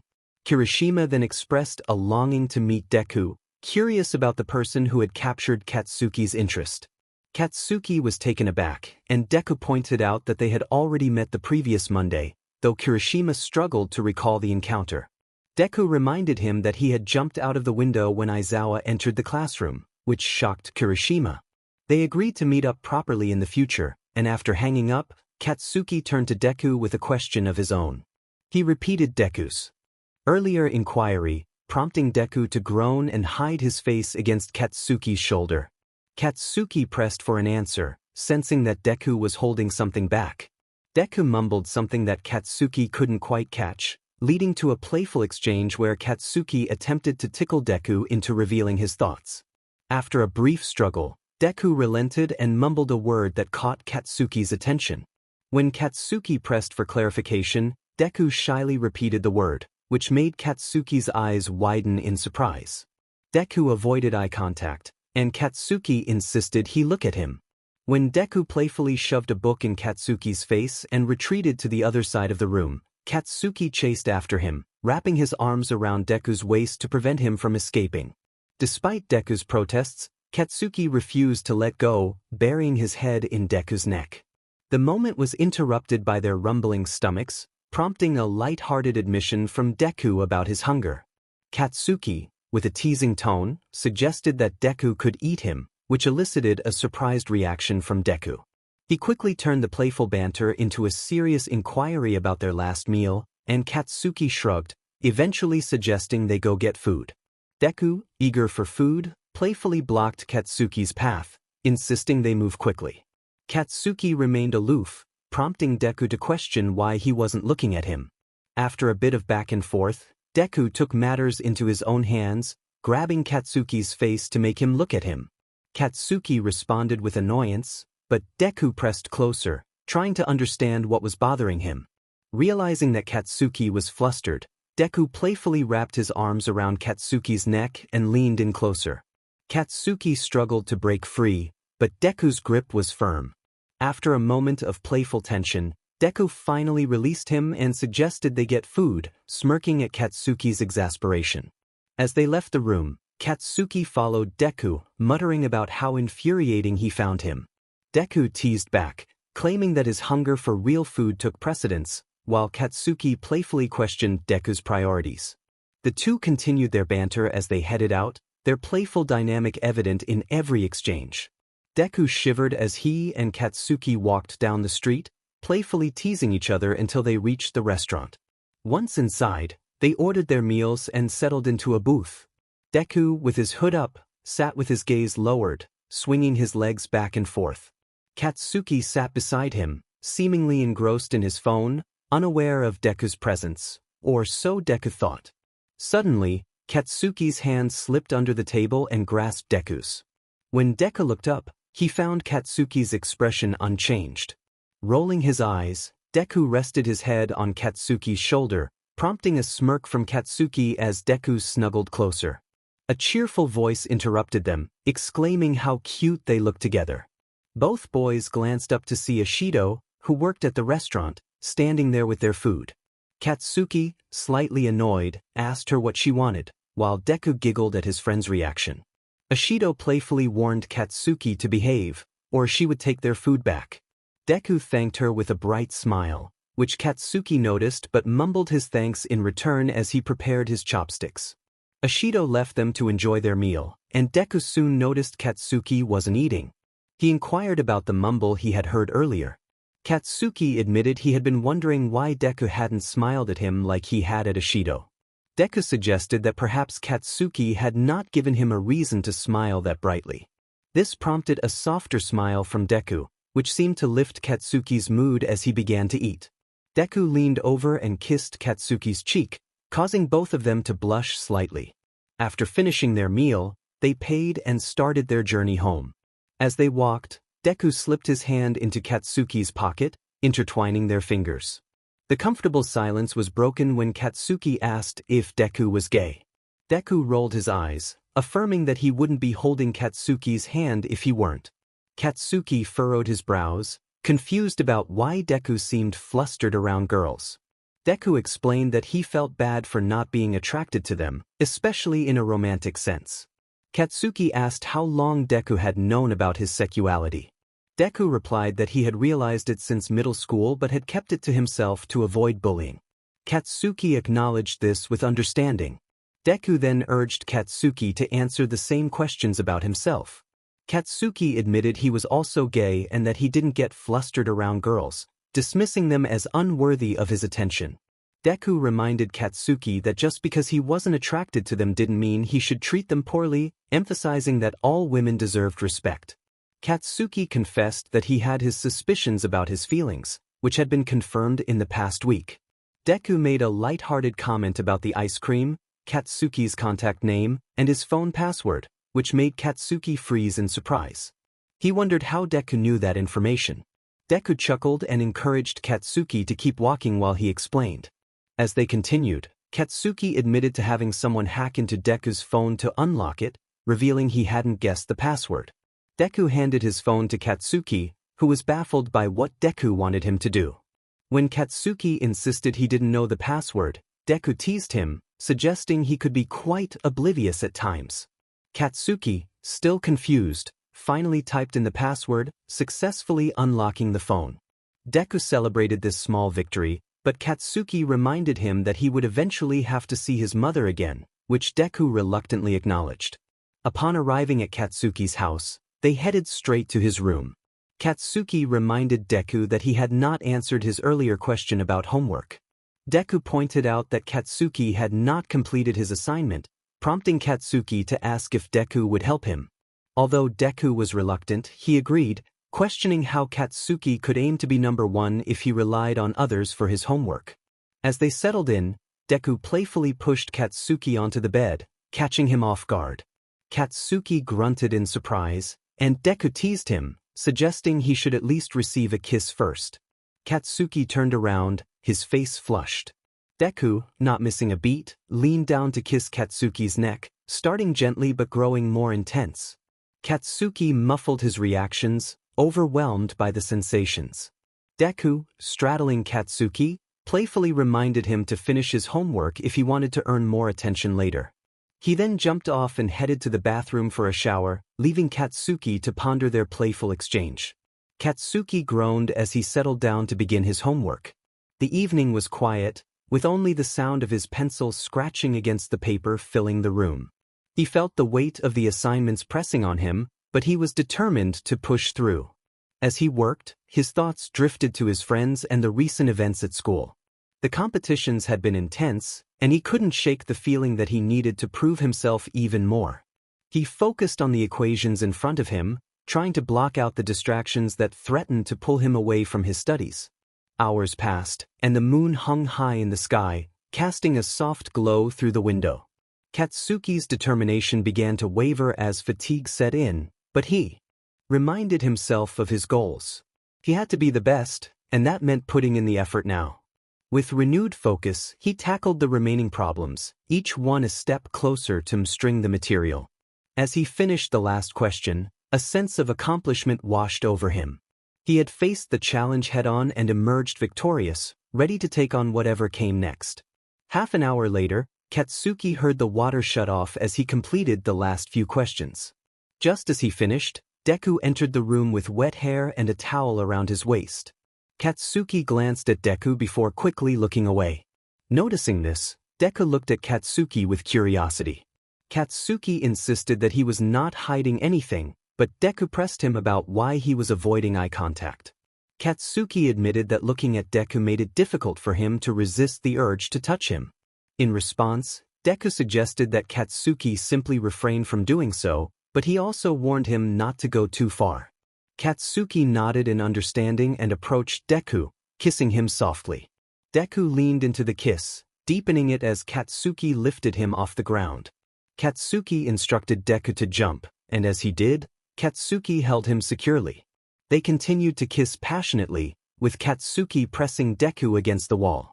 With Katsuki's hands under Deku's legs and Deku's fingers tangled in Katsuki's hair, they lost themselves in the moment. Eventually, Deku pulled away, needing to catch his breath, which elicited a groan from Katsuki. Deku playfully reminded Katsuki that he needed to breathe, and despite Katsuki's longing to continue, he respected Deku's need for air. They shared another kiss, with Katsuki seeking deeper connection. As their playful wrestling for control continued, Katsuki's determination won out, but Deku eventually pulled away, leaving Katsuki wanting more. Katsuki muttered in frustration, asking what they should do next. Deku, dripping water, reminded him that it was unfair for Katsuki to remain fully dressed while he was not. Katsuki complied, removing his shirt as he sat on the bed. Deku teased him about his impatience, and Katsuki resumed kissing Deku's neck, ignoring his playful protests. As they continued, Katsuki's hands roamed over Deku's body, igniting a warmth wherever he touched. When Deku pulled away, They both took a moment to catch their breath. Katsuki got up to find clothes for them to wear while they rested. He tossed Deku's clothes at him before stepping out to change. Deku sat by the window, watching people outside until Katsuki returned. Katsuki wrapped his arms around Deku's waist and they shared a moment of quiet intimacy. Deku asked about the potential return of Katsuki's parents, expressing concern about what would happen. Katsuki was uncertain but suggested they would figure something out. Deku noted that his parents would return on Thursday, and he would drop Katsuki off at UA then. Katsuki's phone rang and he answered it, greeted by Kirishima's cheerful voice. Deku smiled at the friendly exchange. Kirishima inquired if they were free the next day after school, to which Deku confirmed they were available. Kirishima suggested meeting at the cafe next to the park, where Ashido worked, and both boys agreed. Katsuki then asked Kirishima for help with a concern regarding Deku's living situation when his parents returned. Kirishima pondered the idea of convincing Mr. Aizawa to allow Deku to stay on campus, but Deku expressed doubt about that possibility due to his past. Katsuki muttered a remark that Deku caught, prompting a playful hit to the back of his head. Kirishima suggested they think about it and discuss it further the next day. After hanging up, Deku flopped onto the bed, feeling a mix of exhaustion and relief. Katsuki chuckled as he charged his phone and joined Deku in bed, wrapping his arms around him. They snuggled closely, both drifting off to sleep, pondering the question of whether things could get any better. Deku woke up later, feeling a mix of sweat and anxiety, as a sense of dread washed over him. Deku glanced at the clock, which read 3 in the morning. He looked back at Katsuki, who was fast asleep beside him. Feeling restless, Deku quietly got out of bed and made his way to the kitchen, hoping to find something to drink that would help calm his racing thoughts.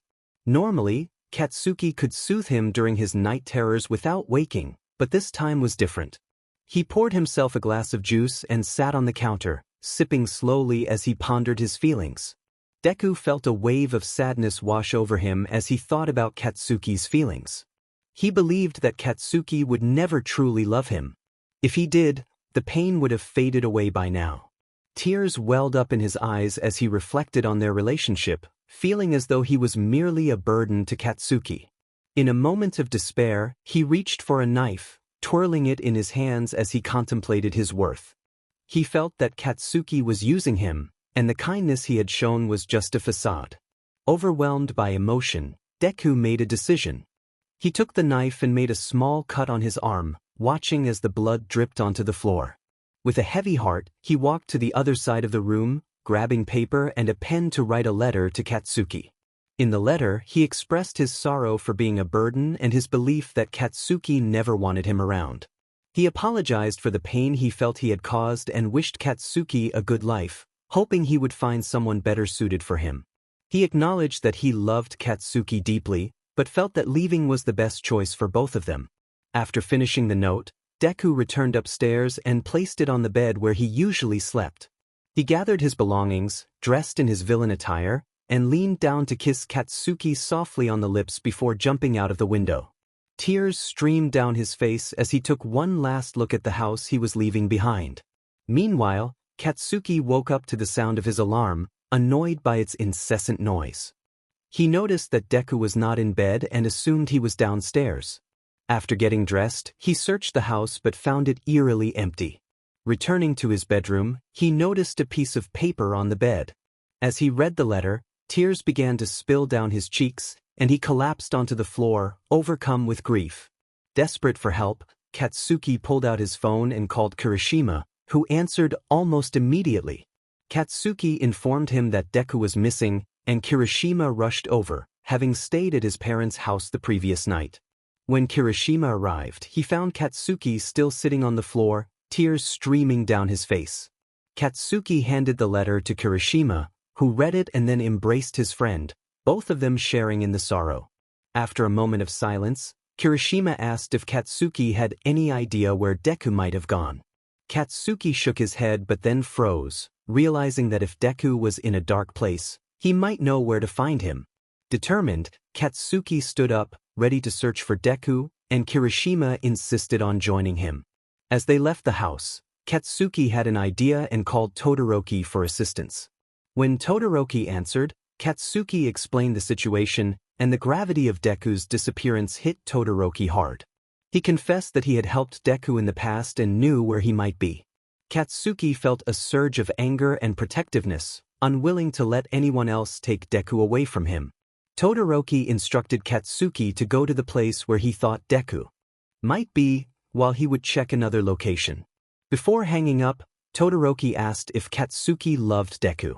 Katsuki affirmed his feelings, making it clear that he would do anything to find him.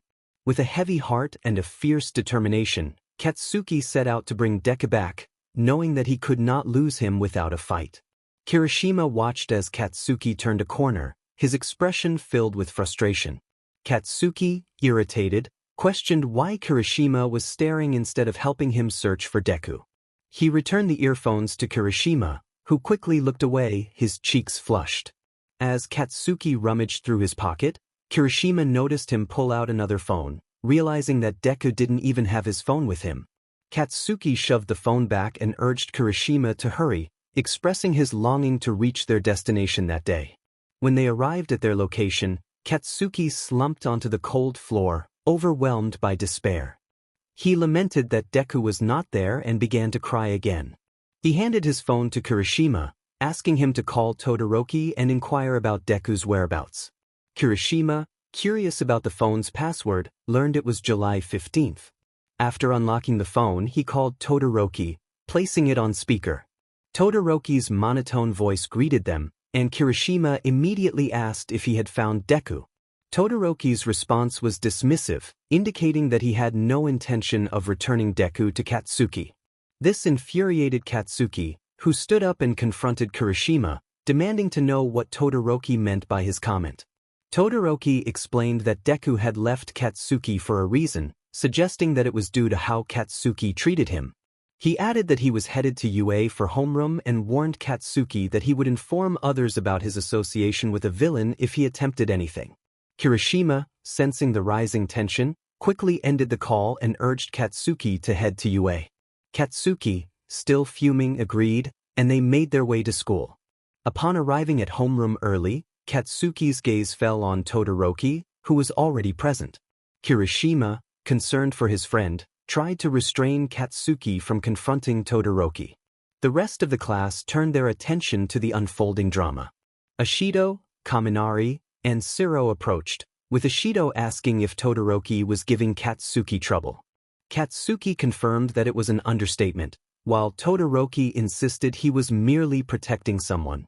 Katsuki vehemently defended himself, claiming he never hurt Deku. Kirishima, aware of the tension, tried to defuse the situation. Ashido, sensing the underlying issues, inquired why Deku needed protection. Todoroki reiterated that Deku had left Katsuki for a reason, which only fueled Katsuki's anger. Kirishima, trying to mediate, handed Ashido a note that he hoped would clarify the situation. As Ashido read the note, she frowned, noting that it contained no evidence of Katsuki harming Deku. Todoroki demanded the note, but Ashido refused, stating it was meant for Katsuki alone. Katsuki chimed in, revealing that Todoroki had a crush on someone who was already in a relationship, which added another layer to the conflict. The tension escalated as Todoroki challenged Katsuki, who confidently countered, knowing he could prove his point. As the situation grew more heated, Todoroki unleashed a wave of ice, prompting Katsuki to leap into the air to avoid it. Kirishima warned Katsuki to be cautious, but Katsuki remained undeterred, confident that Aizawa was aware of his situation and would not be swayed by Todoroki's threats.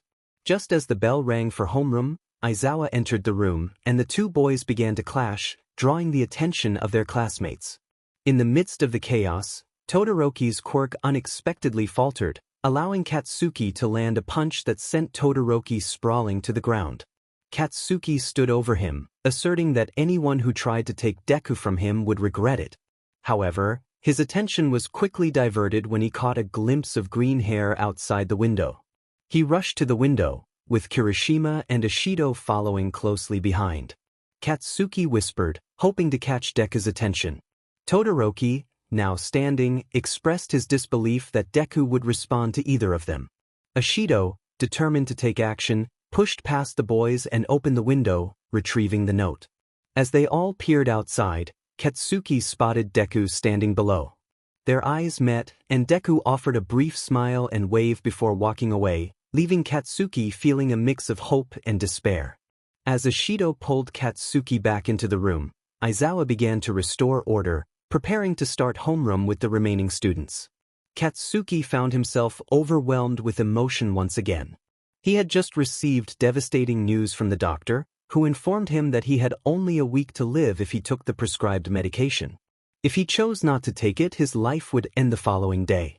This grim reality weighed heavily on him, and he had left a note for Katsuki in his room.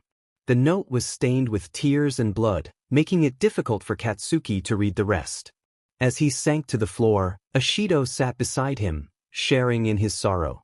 She wrapped her arms around him, offering comfort as he leaned into her embrace. After a few moments of silence, Katsuki resolved to search for his boyfriend. Ashido pulled away, concerned about his decision. He affirmed his determination to go alone but asked her to ensure that Todoroki remained in school. Ashido nodded, understanding the gravity of the situation. She encouraged Katsuki, expressing her belief that he deserved happiness and that she supported his relationship. Katsuki managed to chuckle, warning her not to tell anyone about his tears, which made her giggle in response. With a nod, he turned and walked away, leaving Ashido to return to the classroom, where all eyes were on her.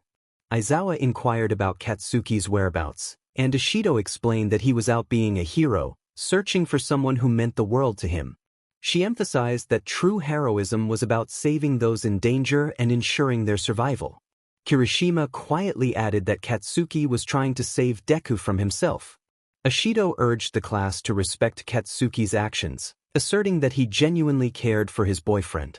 She concluded that Katsuki would not be returning that day and playfully threatened to confront him if he did. Meanwhile, Deku sat on a swing in the park, lost in thought. The wind tousled his green hair, and the sunlight reflected off his tear-streaked face. He noticed a man with spiky black hair and bright blue eyes sitting on the swing next to him. The man bore scars on his face, giving him a rugged appearance. He initiated a conversation, asking what troubled Deku's mind.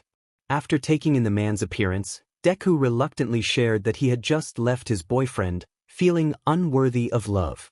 The man responded with a perspective Deku had not considered, suggesting that opposites attract. Intrigued, Deku reflected on the differences between himself and his boyfriend.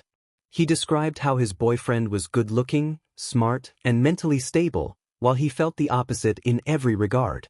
The man pointed out that if Deku's boyfriend was so strong, it was puzzling how they had managed to capture him. This revelation jolted Deku, who was filled with disbelief. The man described the hostage, matching the details of Katsuki perfectly. Confused and angry, Deku demanded to know why the man was sharing this information. The man offered to explain if Deku agreed to follow him, but Deku insisted on a promise that no harm would come to Katsuki. The man, introducing himself as Dabi, agreed to the condition, and a purple portal appeared before them. Deku stepped through the portal and found himself in a dimly lit bar filled with familiar faces, all of whom had previously attacked Katsuki. Dabi raised an eyebrow at Deku's intelligence as he identified each member of the group and their quirks.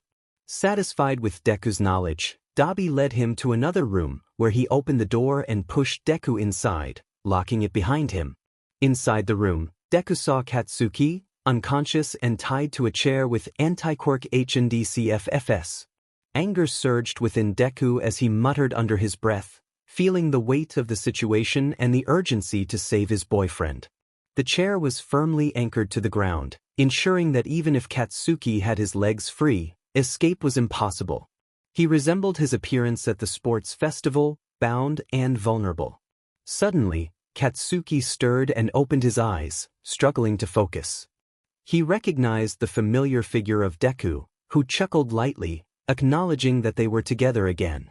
Katsuki's face contorted with a mix of anger and sadness as he questioned how Deku could have done this to him. Deku urged him to calm down and knelt beside him, bringing their eye levels closer. Katsuki asked about Deku's involvement with the League, to which Deku shook his head, explaining that he had not joined them. He had gone along with them after hearing that Katsuki had been captured, suspecting they might want to trade them. Katsuki wondered if the villains knew about the time limit on Deku's life, but Deku believed they did not. Breaking the silence, Katsuki unexpectedly apologized, leaving Deku momentarily stunned. Katsuki admitted to being a poor boyfriend, but before Deku could respond, Katsuki interrupted himself, making a teasing remark that prompted Deku to cover his mouth, suggesting that perhaps such comments were better left unsaid in their current situation. Just then, a voice interrupted them, and both boys turned to see Shigaraki. Deku instinctively positioned himself protectively in front of Katsuki. Shigaraki greeted Deku and stated that he wanted one of them, implying that either would suffice since they each possessed something the other lacked. Deku boldly offered himself, pointing out that he was already labeled a villain, but Shigaraki questioned whether he had ever truly caused harm. In a sudden move, Deku produced a knife and lunged at Shigaraki. However, Katsuki quickly grabbed the back of Deku's shirt, pulling him back onto his lap and encircling him with his arms to keep him safe. Katsuki expressed his determination not to lose Deku again, and in a moment of passion, he kissed him, prompting a reaction from Deku that melted away any tension. Shigaraki, unimpressed, groaned at the display of affection and called for Dabi, who entered the scene with a smirk. Dabi attempted to separate the two boys but found himself struggling.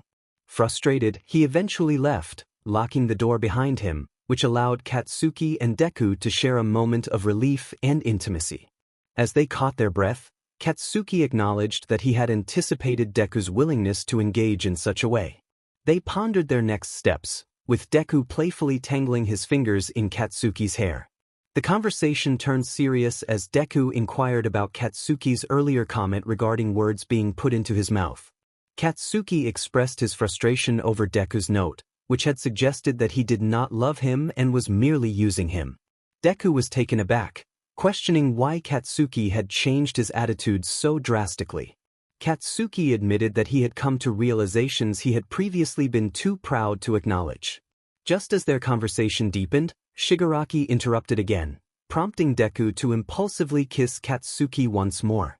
Dabi, returning to the room, pulled Deku away, prompting a pout from him as he expressed his disappointment at the interruption. Dabi, teasingly referring to the situation, received a playful hit from Deku. As tensions rose, Shigaraki posed a question about their intentions, leading to a standoff between the two boys. Katsuki offered to stay in exchange for Deku's freedom, but Deku insisted on remaining with Katsuki.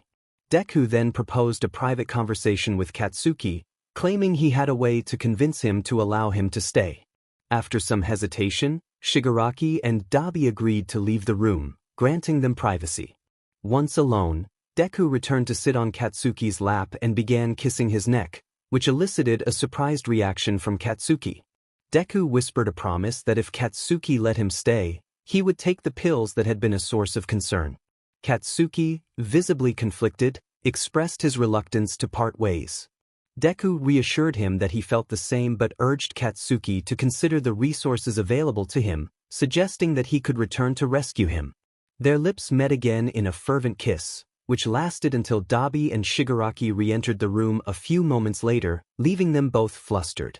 Shigaraki observed as Dabi removed Deku from Katsuki, inquiring about the situation between the two. Deku, feeling slightly embarrassed, mumbled that he could manage on his own. Dabi, with a teasing tone, remarked on how it appeared that Deku was stuck to Katsuki. Deku rolled his eyes in response, while Katsuki shot Dabi a glare. Shigaraki then asked if a decision had been made.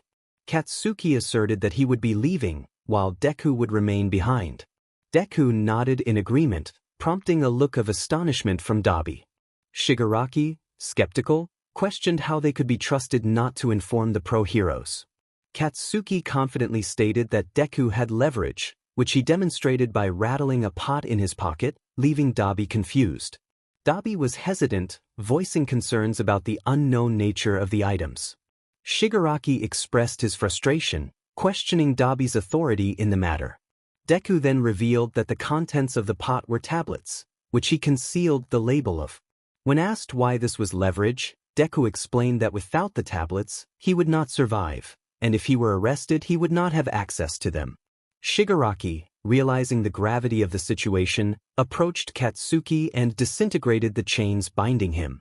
Katsuki stood and moved toward Deku, warning him that he would take matters into his own hands if he forgot to take the tablets.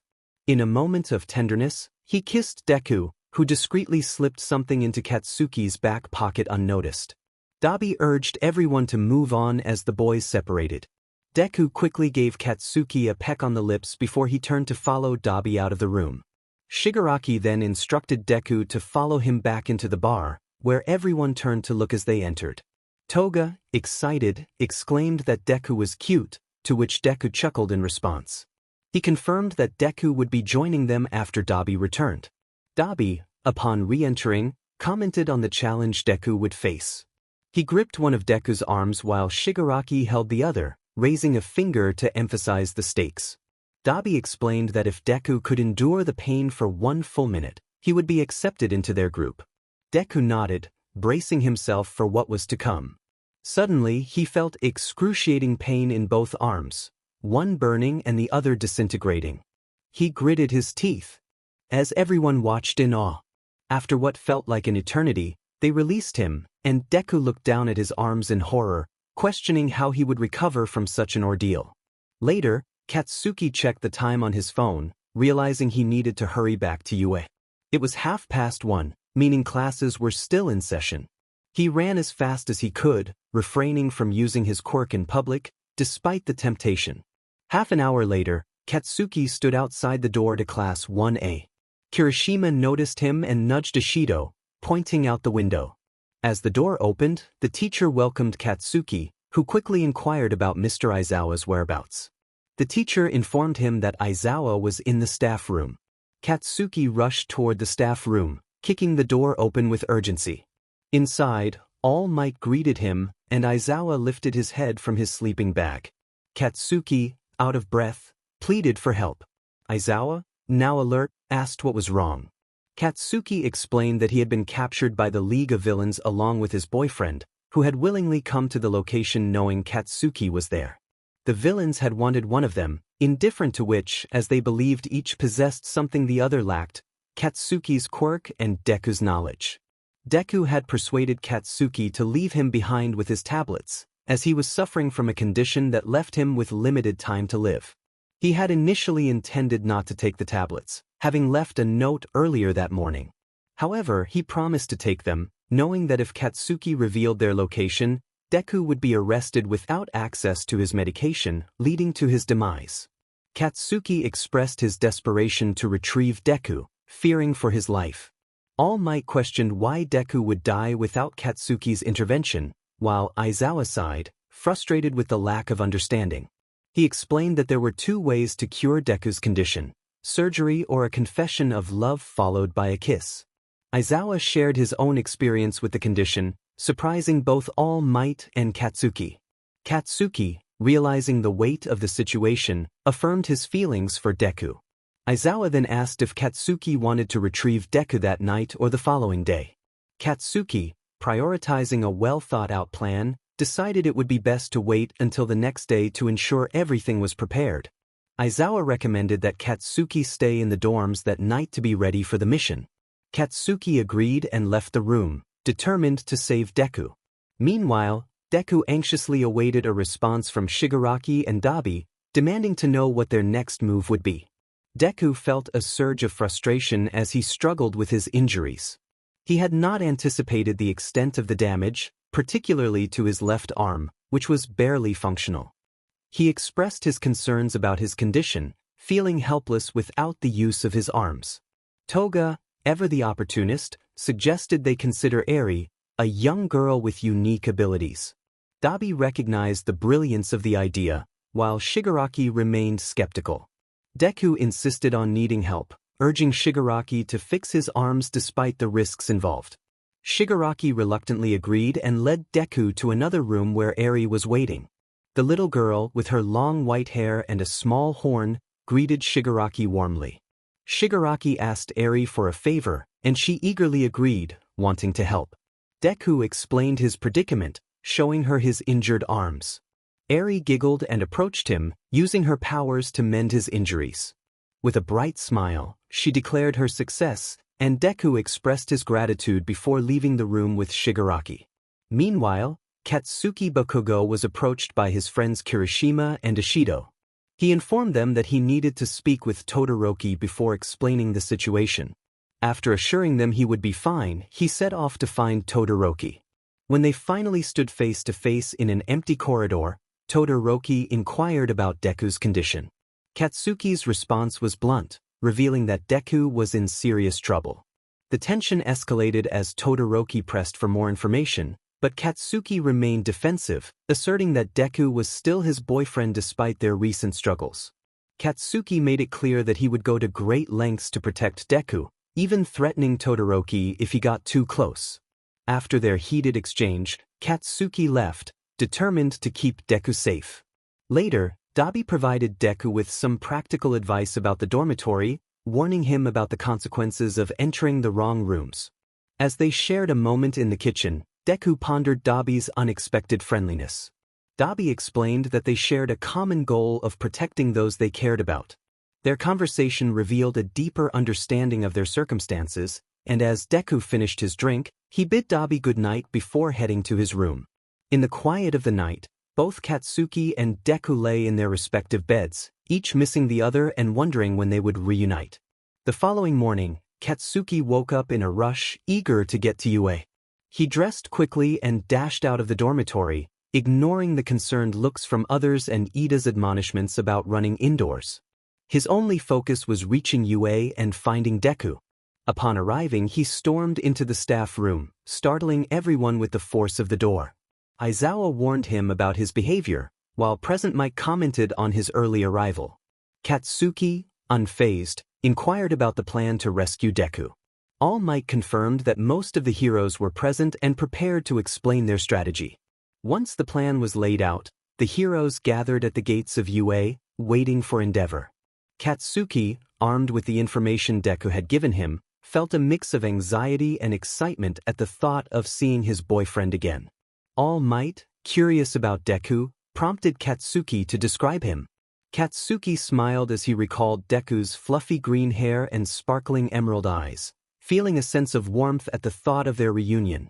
He felt excitement over the smallest things, and when he was excited, he was truly adorable. Recently, however, he had changed a bit, often responding with snarky remarks. It seemed he had gained a little more confidence, as he was now willing to joke around with his friend, something that would typically intimidate others. He enjoyed teasing, which could be quite annoying, but it was likely because he knew he was safe. Sometimes he was challenging to deal with due to his unstable mental state, which led to random outbursts, but his friend was determined to help him. He loved him deeply and wanted him to know that. Katsuki sighed, and All Might nodded in understanding. All Might remarked on how nice he sounded, prompting Aizawa to remind them that they would need to inform his parents. Katsuki acknowledged this, expressing his longing to ensure his friend was safe and well before telling Inko. Aizawa explained that Bakugo's boyfriend was Midoriya Izuku, who had gone missing a year prior. As they arrived at their destination, Aizawa checked if everyone remembered the plan, receiving nods in response. Meanwhile, Deku was sitting at the bar, enjoying his breakfast and chatting with Dabi when a loud crash interrupted them. He turned around on his stool, only to be met by several pro-heroes. Dabi quickly grabbed Deku's arm, attempting to pull him away. Dabi explained that Bakugo was entering through a different entrance, having heard his explosions. Leading Deku upstairs, they soon spotted Katsuki at the end of the corridor. Deku rushed toward him, and Katsuki opened his arms wide. Dabi chuckled as he made his way back downstairs. Deku called out to Dabi, asking him to visit his friends again, as they missed him.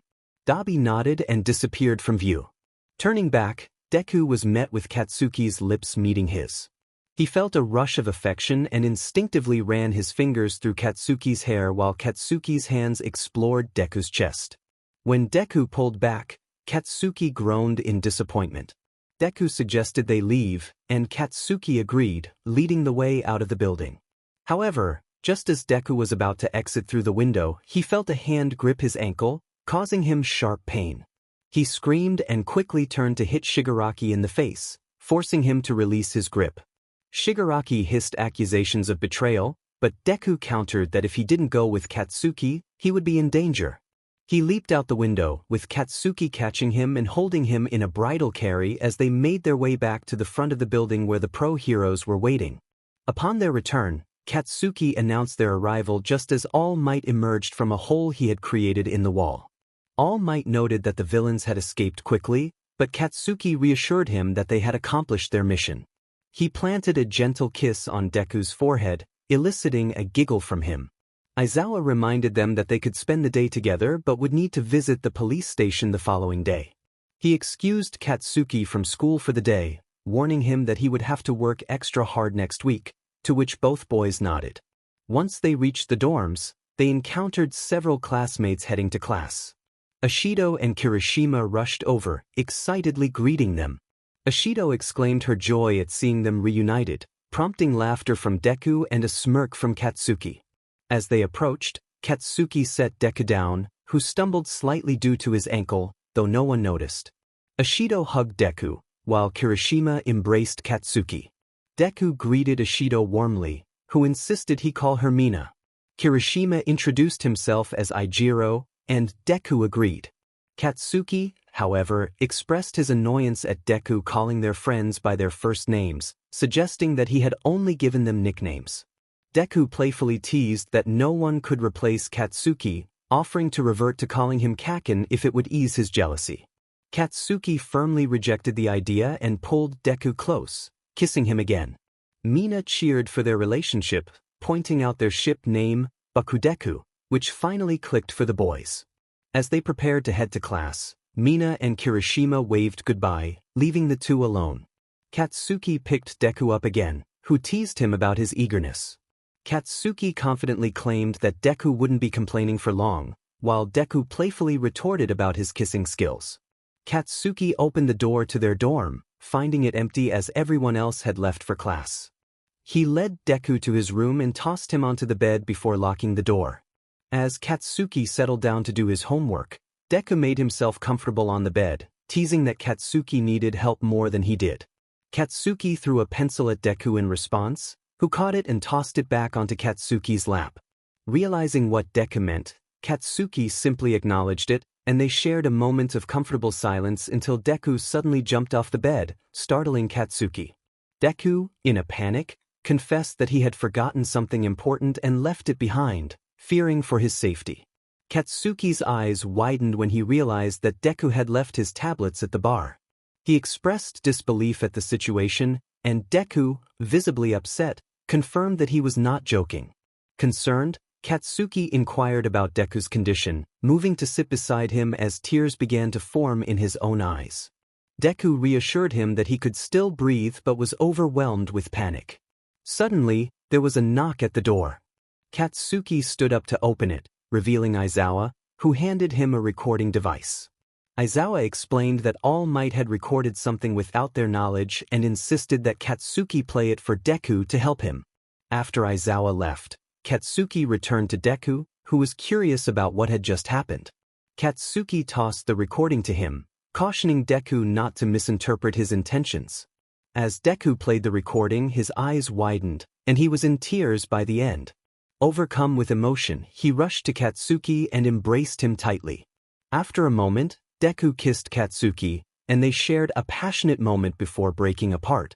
Katsuki confessed his love for Deku, which led to another kiss as he lifted Deku and gently placed him on the bed. Deku surprised Katsuki by asking him to remove his shirt, which he did. Katsuki playfully suggested that Deku should do the same, and after a brief moment of hesitation, Deku complied. The playful banter continued as they teased each other, and Katsuki leaned down to kiss Deku again, eliciting soft sounds of pleasure from him. As their playful wrestling continued, Katsuki found himself on top of Deku, who protested about the fairness of the situation. Katsuki smirked, enjoying the moment as he playfully ground against Deku, causing him to gasp. Katsuki's hands began to explore, and he felt Deku's grip tighten in his hair. Despite the teasing, both boys were caught up in the moment, exchanging playful jabs and laughter. Suddenly, a knock at the door interrupted them. Katsuki groaned in annoyance but was determined to continue. However, the voice outside insisted on being let in. Realizing it was Todoroki, Deku urged Katsuki to answer the door. Reluctantly, Katsuki opened it, only to be met with Todoroki handing over some homework. The situation escalated when Katsuki, frustrated, punched Todoroki, who stumbled back. Deku rushed to check on Todoroki, concerned for his well-being. As the tension between the boys grew, Todoroki pointed out that Deku's hair accessory was missing. Katsuki spun Deku around, and they exchanged smiles, but Todoroki's comment about Katsuki's oversight only added to the tension. As Todoroki walked away, he left Deku with a cryptic response to a previous question, leaving both boys to ponder his words as they returned to their own moment together. Deku stood frozen as Katsuki gently kissed his neck. They walked back into Katsuki's room, where Katsuki retrieved their discarded shirts and tossed Deku's to him. Deku, unable to contain his curiosity any longer, finally asked the question that had been on his mind since Katsuki had given him an answer. Katsuki, sitting at his desk and starting on his homework, was momentarily distracted by Deku's inquiry. He looked over, acknowledging Deku's persistence. He explained that the situation had begun with a classmate from Canada who had mentioned Deku's absence after he left a note. Katsuki had reached out to this classmate because he knew what Deku looked like and could help in the search. The classmate had revealed that he had developed feelings for Deku but felt he had no chance since Deku was involved with someone else. This led to a series of misunderstandings and confrontations, culminating in a fight at school. Katsuki recounted how he had threatened the classmate after returning from an encounter with villains, vowing to protect Deku at all costs. As Katsuki finished his explanation, Deku stared at the floor, overwhelmed by the weight of the revelations. His head in his hands, contemplating the turmoil. After a moment, he resolved to confront the classmate after school. Katsuki, sensing Deku's distress, moved to sit beside him on the bed, checking in on his well-being. Deku nodded, but then a sudden realization struck him, causing a smile to break across his face. He expressed his relief and joy at being alive and well, which made Katsuki chuckle. In a moment of spontaneity, Deku leaned in and kissed Katsuki, who melted into the gesture. Deku playfully climbed onto Katsuki's lap, but then abruptly pulled back, declaring his feelings for Katsuki with a mix of joy and mischief. Katsuki, in a playful response, picked Deku up and tossed him onto the bed, tickling him in retaliation for his affectionate nickname. The laughter filled the room until Katsuki's stomach growled, prompting a shift in focus. Deku suggested they go get food, eagerly pulling Katsuki out of the room. Katsuki reminded Deku to put on his shirt, which he promptly did before they made their way downstairs. In the kitchen, they rummaged through the cupboards and decided on ramen, with Deku taking the lead in preparing it. As Deku cooked, Katsuki wrapped his arms around him, resting his head on Deku's shoulder, feeling content in the moment.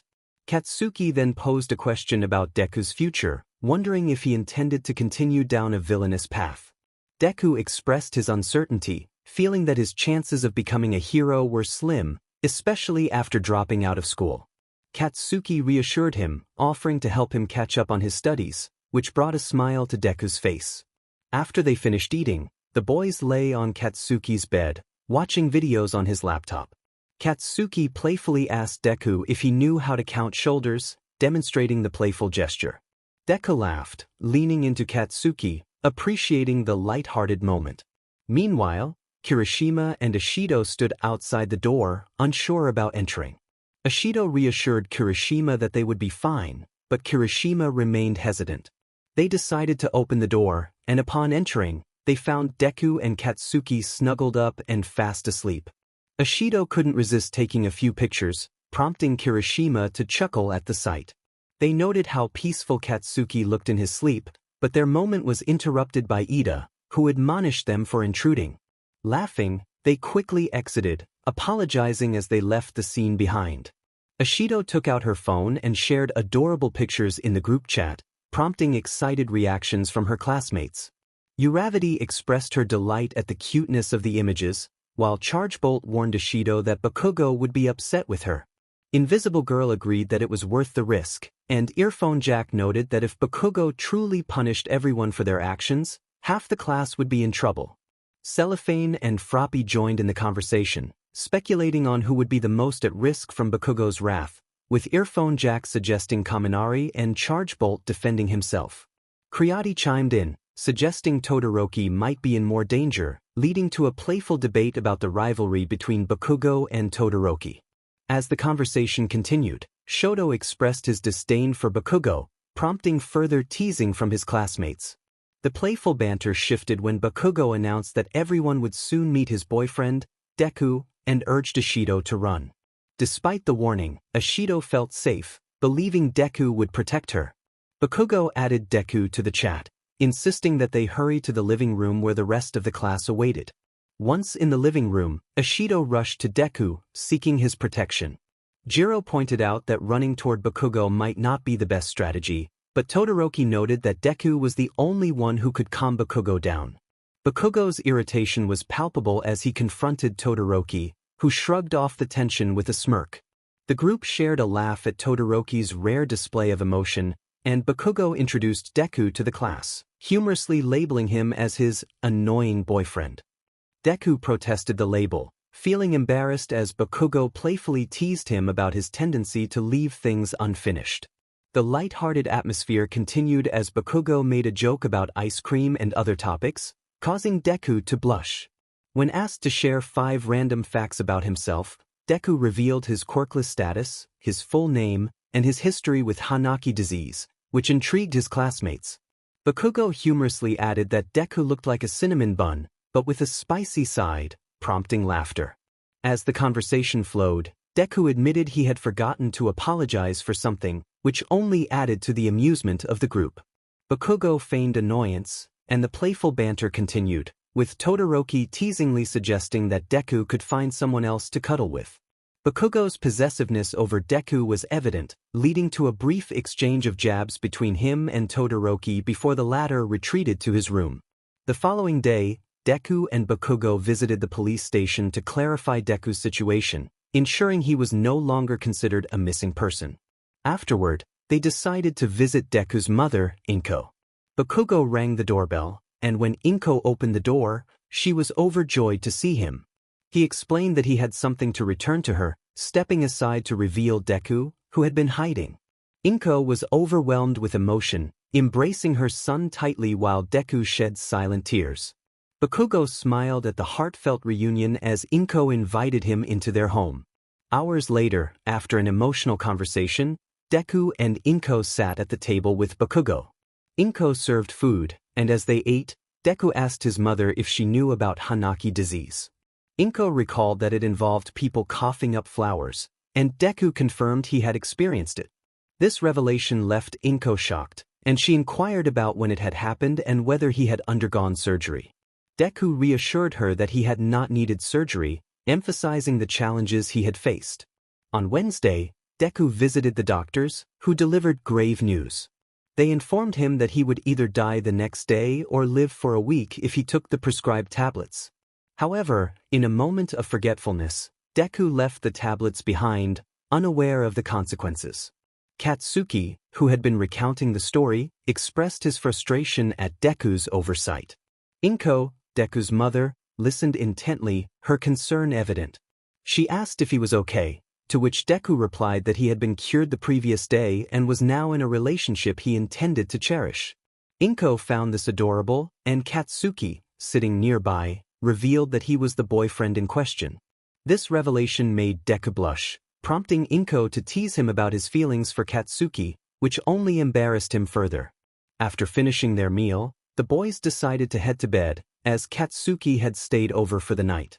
They snuggled together, content in each other's presence, both pondering the depth of their feelings as they drifted off to sleep. The next morning, they woke up together and decided to go out. After having breakfast, they stepped outside, their phones buzzing with notifications from their friends. The group chat was lively, with various members sharing their thoughts about Deku. Some found him adorable, while others hoped he could keep Katsuki in check.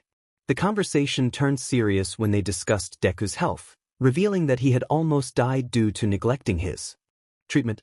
Deku shared that he had been in a dark place, contemplating giving up on life, but ultimately chose to live to spite those who wished him harm.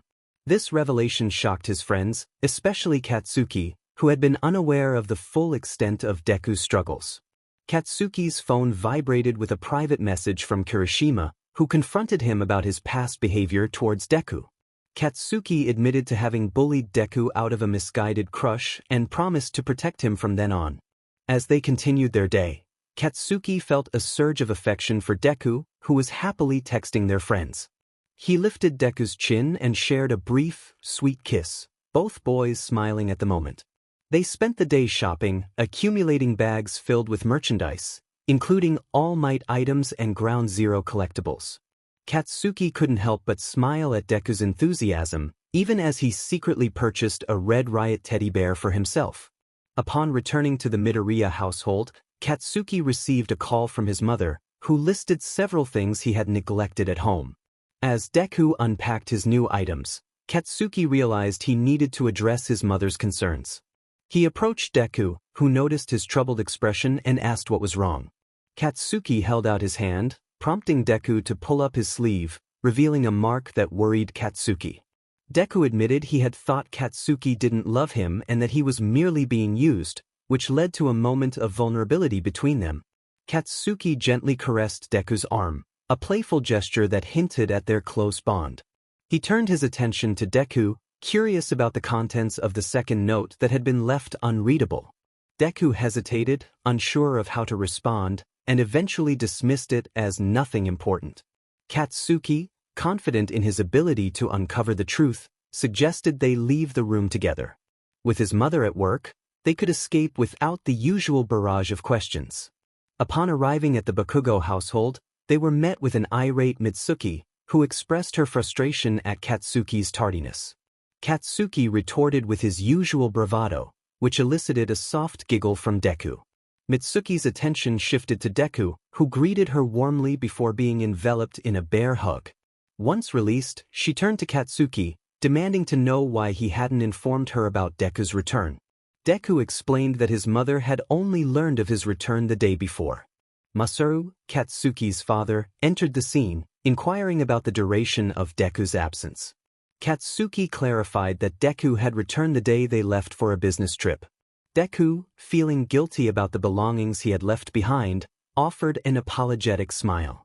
However, Masaru pointed out that the unlocked door was a concern. Deku admitted it was his fault, revealing that he had left a note before rushing out in a panic. Mitsuki was taken aback by the revelation of the note, expressing disbelief that Katsuki could care for someone. Katsuki, with a hint of sarcasm, mentioned that there was even more shocking news, teasing Mitsuki for her curiosity. He then pulled Deku closer, sharing a kiss that surprised everyone in the room. Mitsuki squealed in delight while Masaru chuckled at the display. Deku, feeling flustered, buried his head against Katsuki's chest, prompting Katsuki to explain that he acted on impulse and that Deku usually didn't complain. Mitsuki, still amused, ordered Katsuki to clean his room, warning him not to drag Deku around again.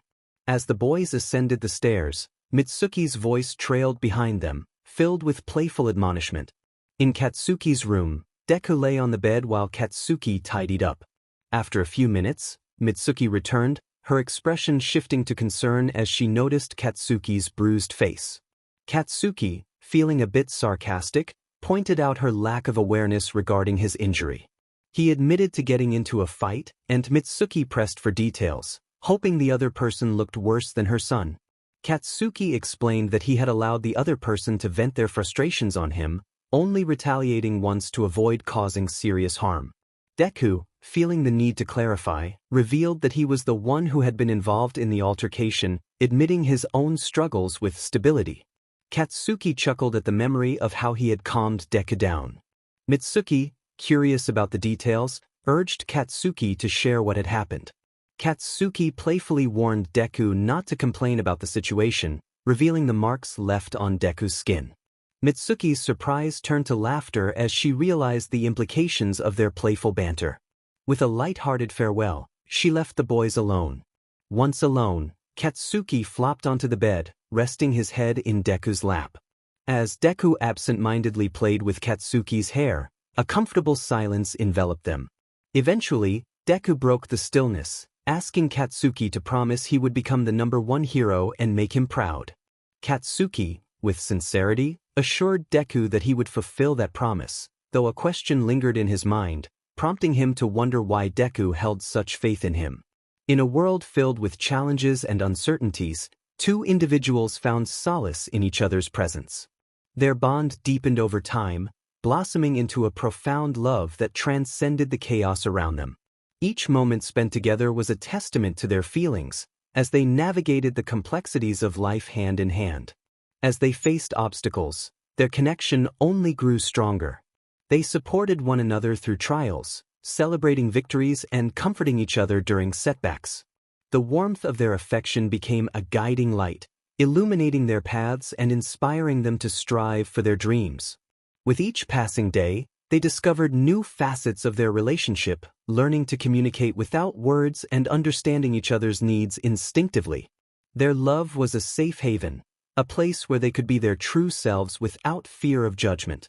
As they looked toward the future, they felt an unshakable bond that promised to endure. Together, they were ready to embrace whatever came next, knowing that their love would carry them through. Their journey was just beginning, and they were excited to see where it would lead them next.